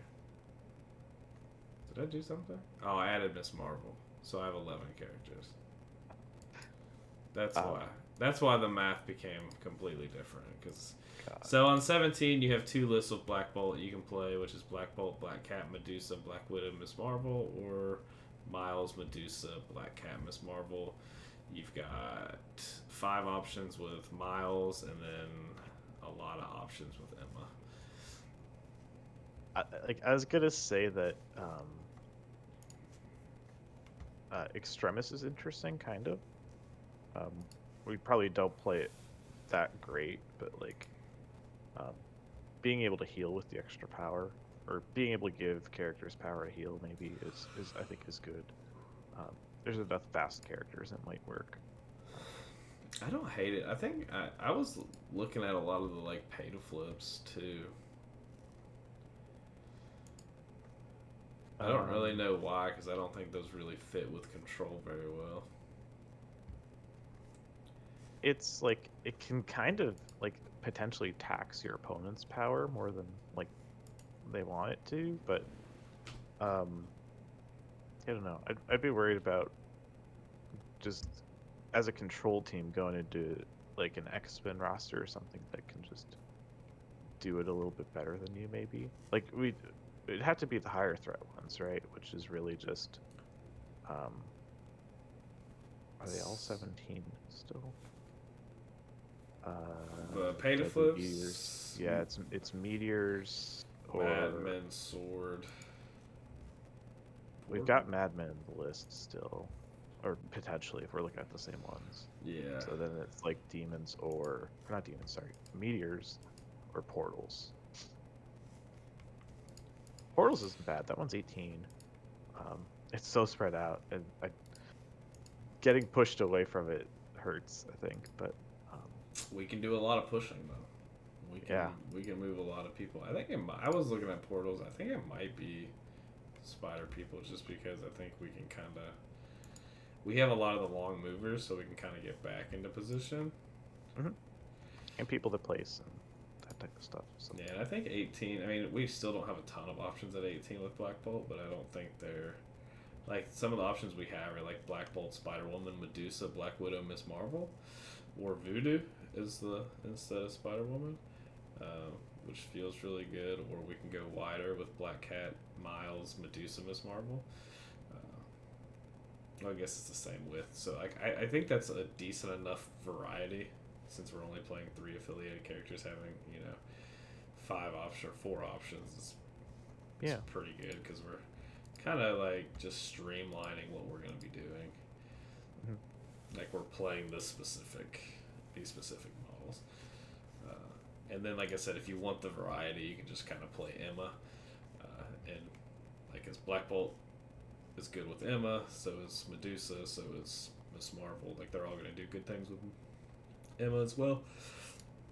Or you can play Miles and just kind of play this like super hybrid list that kind of works out. It's kind of this is just kind of for fun to kind of take up some time here. Let's get back to the main list here. Let's do some tactics cards. Okay. Let's do some tactics cards. So what are you looking at tactics wise? We can start with Inhumans ones. I think there's not many. Terragenesis, I think, is auto include, and then Royal Family probably goes in. It's just pretty good. It basically gives you a better winging it token, kind of better, for 1 turn if you pay power for it. So it's not bad. It's not great. I know we're only playing 5 Inhumans characters here, but something like Black Bolt really likes getting one of those, and just being able to maybe keep a character alive. We went up to re-rolls. 6, right? We went to 6 Inhuman characters. We did add Crystal. You're right. Yeah. So yeah, we went up to 6. Yeah, I think Terragenesis and Inhuman Royal Family are kind of like slam dunks, right? yeah.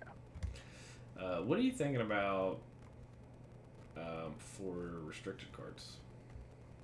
I think we have to play Brace because we're playing Hulk, right? We don't want to get him thrown at us. And then if we can prevent one of those, it's probably a good thing. Yeah. And I think I'm always really big on Sacrifice, but I think I like Patch Up in this roster a lot. I'm a real big Patch Up guy, so there's a really interesting play pattern I've picked up recently with Inhumans where, like, if a character, especially like a larger health pool character, is getting beat up over a couple of turns, you could just pass a power to character that's near them each turn, and essentially just like have the character fund their own patch up. It's just kind of interesting. So yeah, I like it. I think there's enough like 3 threats, even like Lockjaw and Beast having 6 threat or 6 health on their healthy side, just makes patch up pretty good. Yeah, keeping Voodoo alive even, but it's mostly probably for like Hulk. Black Bolt's not terrible, but he normally is gonna die before he can get patched up, I think. I think the funny thing is like we're really patching up like Medusa, Voodoo. Yes. Like Medusa, Voodoo, probably like Miles. Like kind of the odds and ends. You're not patching up Black Bolt on his healthy side, and then like on his injured side, if they really focus in on him, that means we have like a free round to do like whatever we want. Yep. So I think it's probably a solid thing. And if he does like survive and he was taking like 6 damage, then you can patch him up, and now they have to do it all over again or just give up. You know. So we have what other? I don't think we play either of the Immortal Hulk's tactics cards. Yeah, I don't know about that one. I don't think you play the one below all. The Gamma Drain one's kind of interesting. Um, Pull it up real quick. it's almost seems too niche in some scenarios, but um, the fact that it can help power the rest of the team with Bull's leadership is Yeah. at least interesting to I me. think it's definitely considerable. I forgot what that one did, honestly. I just knew they weren't great universally, but I think in this list that one actually might make sense. But I also think we're going to have some wiggle room here on tactics cards. We don't have a lot of characters affiliated tactics cards. Um, Right. Or at least one's worth considering, I think. yeah. Yeah. So, like, I don't think we play Seance for Voodoo. No. I think Lockjaw has one. I think it's a skip. It's And, like yeah, it's so tough to play correctly and like yeah. Like it is yes. good to keep someone alive on one, but It the really it's the KO'd part that's tough yeah. because like you also have to have him around, um, and then we have Bullseye doesn't have any. Miles doesn't have any that aren't Web Warriors, right? That are just him. I'd he doesn't I'd consider a better tomorrow. Yeah, that's what I say. Then him and Miss Marvel have one a better tomorrow. Miles is within two of Miss Marvel. Both characters can pay 2 power. Miss Marvel transforms into Embiggen and is placed within 3 instead of 1, then place Miles within 1 of Marvel. So you can kind of move everybody across like the board. Uh, I think it's definitely worth consideration, just kind of for the plays that it Yeah. does. Like you could do a turn one, which I haven't even thought about what you can do with that. But because it makes Miss Marvel big outside of her turn, so then she doesn't have to spend the power to get big. She already is. Definitely interesting. Yeah, well, she pays 2, right? So she has to pay those 2 power, but you don't need Oh, the both of 3. them would spend it. Yeah, Yeah, yeah. both Okay. of them have to spend 2. Yeah, That's uh, discounted by one for her, kind of. But yeah, yeah. So it's I a think ton of it's movement though. If you look at how far Miles goes, it's nuts. yeah, and then that's it for character cards. I don't think we have any other character cards. I'm gonna call Smash an honorary character card An that honorary I character card. I just kind of like in this list. I don't know. I like it with Miss Marvel a lot. I think it's Um, fine to and consider. I don't think there's anything wrong with it. Eyes on the. I want to go select eyes on the prize too. yeah, Eyes on the Prize Uh, definitely should be in here. That's uh, it's not restricted. It's like the best not restricted card I think we can be playing.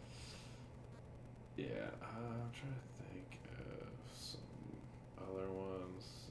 We're not a versatile strategy list. Mission objective is Yep, probably one we probably consider. that should be here.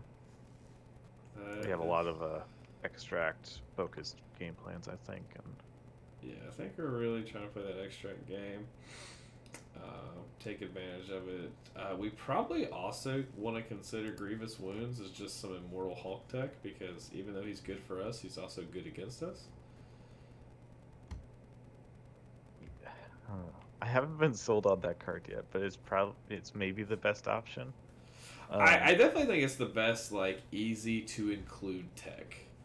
Yeah, Like, again,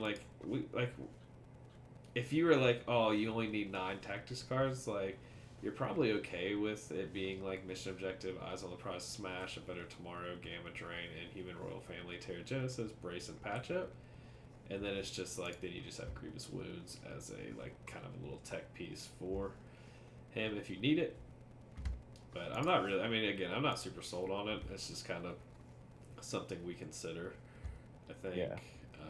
I I start to wonder if we um, like is Because that better than like a fallback or escort to safety? yeah, that's It's what I like was kind of thinking about. Fallback always kind of falls like pales in comparison for me.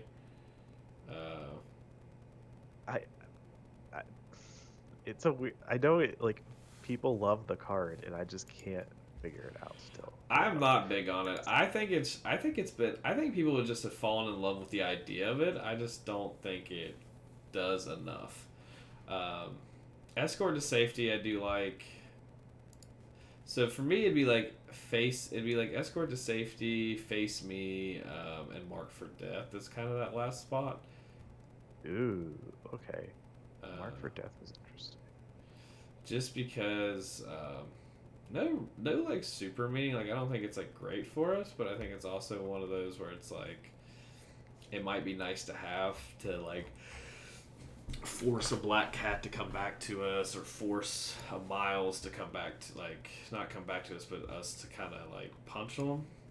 And we do have some range stuff. We kind of got rid of a lot of our like deep range stuff, but It's about like Black Bolt and Crystal, right? Which like we have to play Black Bolt. so Bullseye, Crystal, Black Bolt all Oh, have Bullseye, range yeah. for attacks. So I think it's enough to like kind of consider it. I don't know if it's great. I mean, most of our attacks are within range 3. We're not looking at a lot of stuff. We have enough movement, so we probably don't need it. So, I mean, I don't know. I think if those are the 9 we're looking at, I really like those 9, and that last spot's kind of. I'm kind of cool with anything there. Yeah, it's probably like, do you expect more? Like, escort feels like a Malekith card. Fallback's a rapid fire card. Grievous Wounds is gonna be a Mortal Hulk card, right? So, Yeah. what are you expecting to see the most of? Yeah, Grievous Wounds just scares me with like you can whiff on it, like. That's the Yeah, biggest that thing, was the right? one thing. I was really around that card a lot more because I didn't. I thought with Bullseye you could just kind of guarantee it, but it does say by this attack, which is Yeah. kind of annoying. Oh, wait, does that not work then with Bulls? No, Bullseye does the damage after the attack is resolved. Oh, interesting. Okay. I Yeah, didn't so realize it says after an attack made by this character is resolved, if no damage suffers was dealt, it suffers 1 damage. Yeah. Yeah, that's annoying. Yeah, because I was like, oh, this is perfect. It just guarantees it. I just remembered what I think might be it is recalibration matrix. Okay, yeah, I'm big 'Cause, on. I like recalibration matrix on in this list. So um, there's like if you do want to whisper with Black Bolt, it's real sad when you whiff. Hulk's gonna like recal. Um, I don't think Beast tastes it either. Like I think it's a good all around card versus yeah. all the rest were very very specific. Where I think that one's good enough that it's like you can kind of just look at it and be like, yeah, this works in most lists versus no lists. Yep. It's gonna be tough because that's sometimes for me that's Inhuman Royal Family as well. Like when I'm trying to build a squad, that's the 5th card a lot of times. It's like, well, I don't have a better answer here, so like we'll do Royal Family, and it's kind of the same thing. Yeah. But Recal is kind of a little, yeah, it's a little better in certain situations. So it's kind of a tough thing there, but Yeah, they give like Siege of Darkness to Midnight Suns, and then Inhuman Royal Family. It's just like, yeah, you can just reroll dice. Just one time though, but I mean, I think it's fine. If you the problem is it's really just it really helps Black Bolt. I think more than anything. Yep. Medusa doesn't hate it either. Just Nah, but they don't have a lot of like hard hitters yet. Some of the members will definitely get in the game will be harder hitters most likely, which will probably change how this list looks anyway. So. yeah, I could see like a Gorgon being kind of a nasty beater, or Yeah, he should probably be effectively what Ulick is. If I had to like Photoshop a character. Even Karnak's probably more fightier than what we have right now. Yeah, because they're not very fighty at the moment. Ronan fights, but that's all he does. Like he doesn't even do that all that well. So yeah, I think I like where this is at. So we've got Black Bolt, Beast, Medusa, Lockjaw, Miss Marvel, and Crystal affiliated, and then Voodoo, Miles, Immortal Hulk, and Bullseye as the flex pieces. And then we have Terrigenesis, Inhuman Royal Family, Brace and Patch Up, Gamma Drain, and Better Tomorrow, Smash, Eyes on the Prize, Mission Objective, Recalibration Matrix.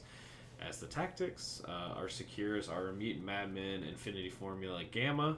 And then for the extracts, we have Mutant Extremists target U.S. Senators, Scrolls infiltrate world leadership, and Deadly Legacy Virus is cured. Yep.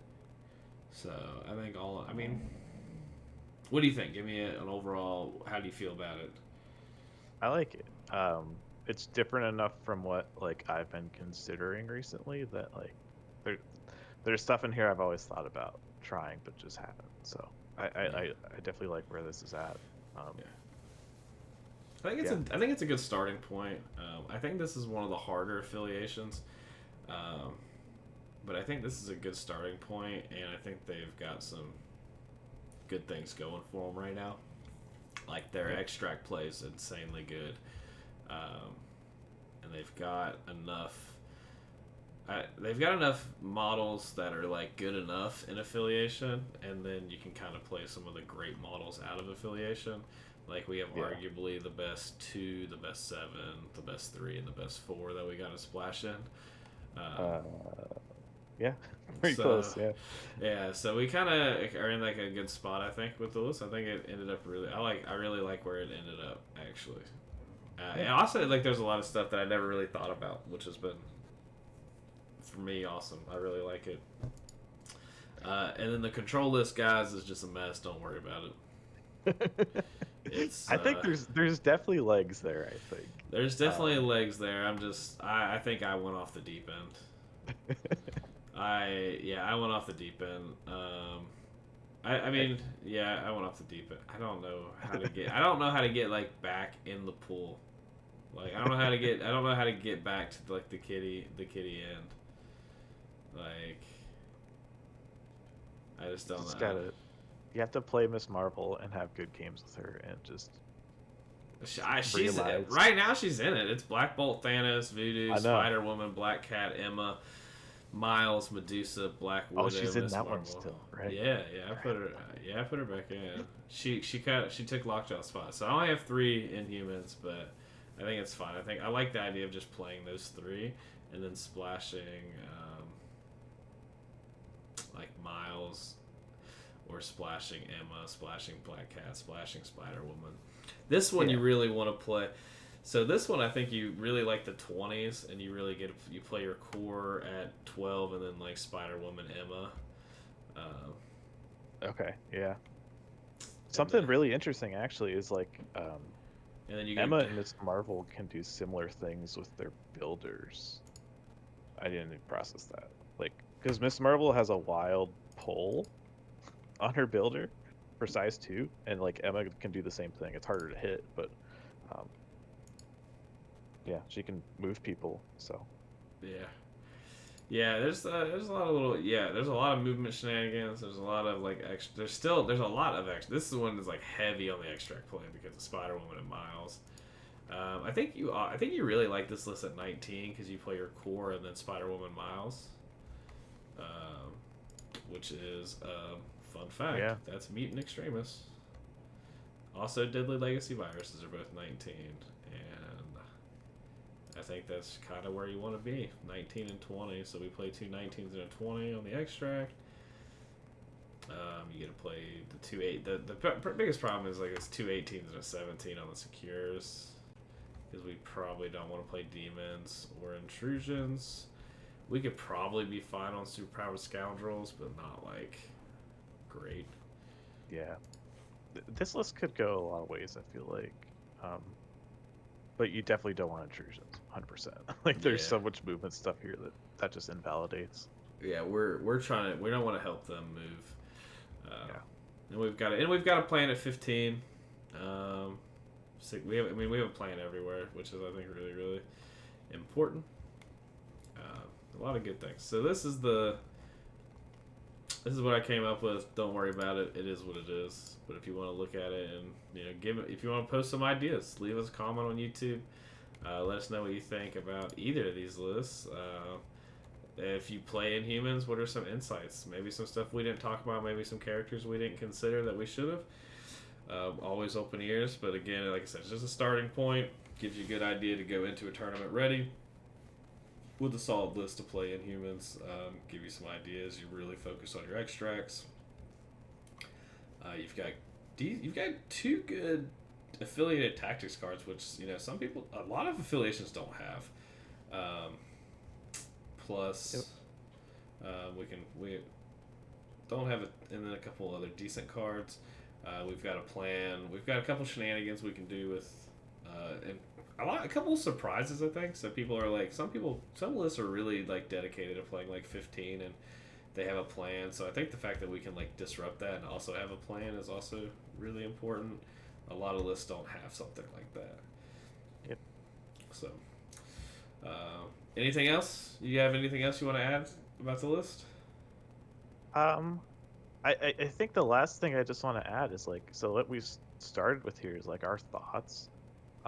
The coolest thing about Black Bolt is like, if you've got a favorite character in the game that just doesn't work sometimes, swap someone out in here and throw them in, and just funnel power to them. Like if you love Carnage and want to play Carnage, just give him as much power as he needs and just have a blast with it, and it'll work out.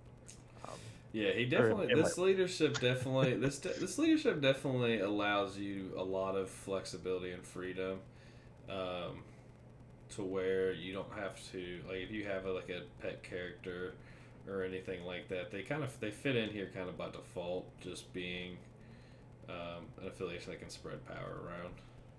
Yep. So, definitely good positives. Well, Nick, I appreciate you joining me. Everybody out there, have a wonderful day. Have great games. Game good. And if you ever need anything, any recommendations, anything, shoot us some messages. Leave a comment. Let us know what you want to see next. And enjoy.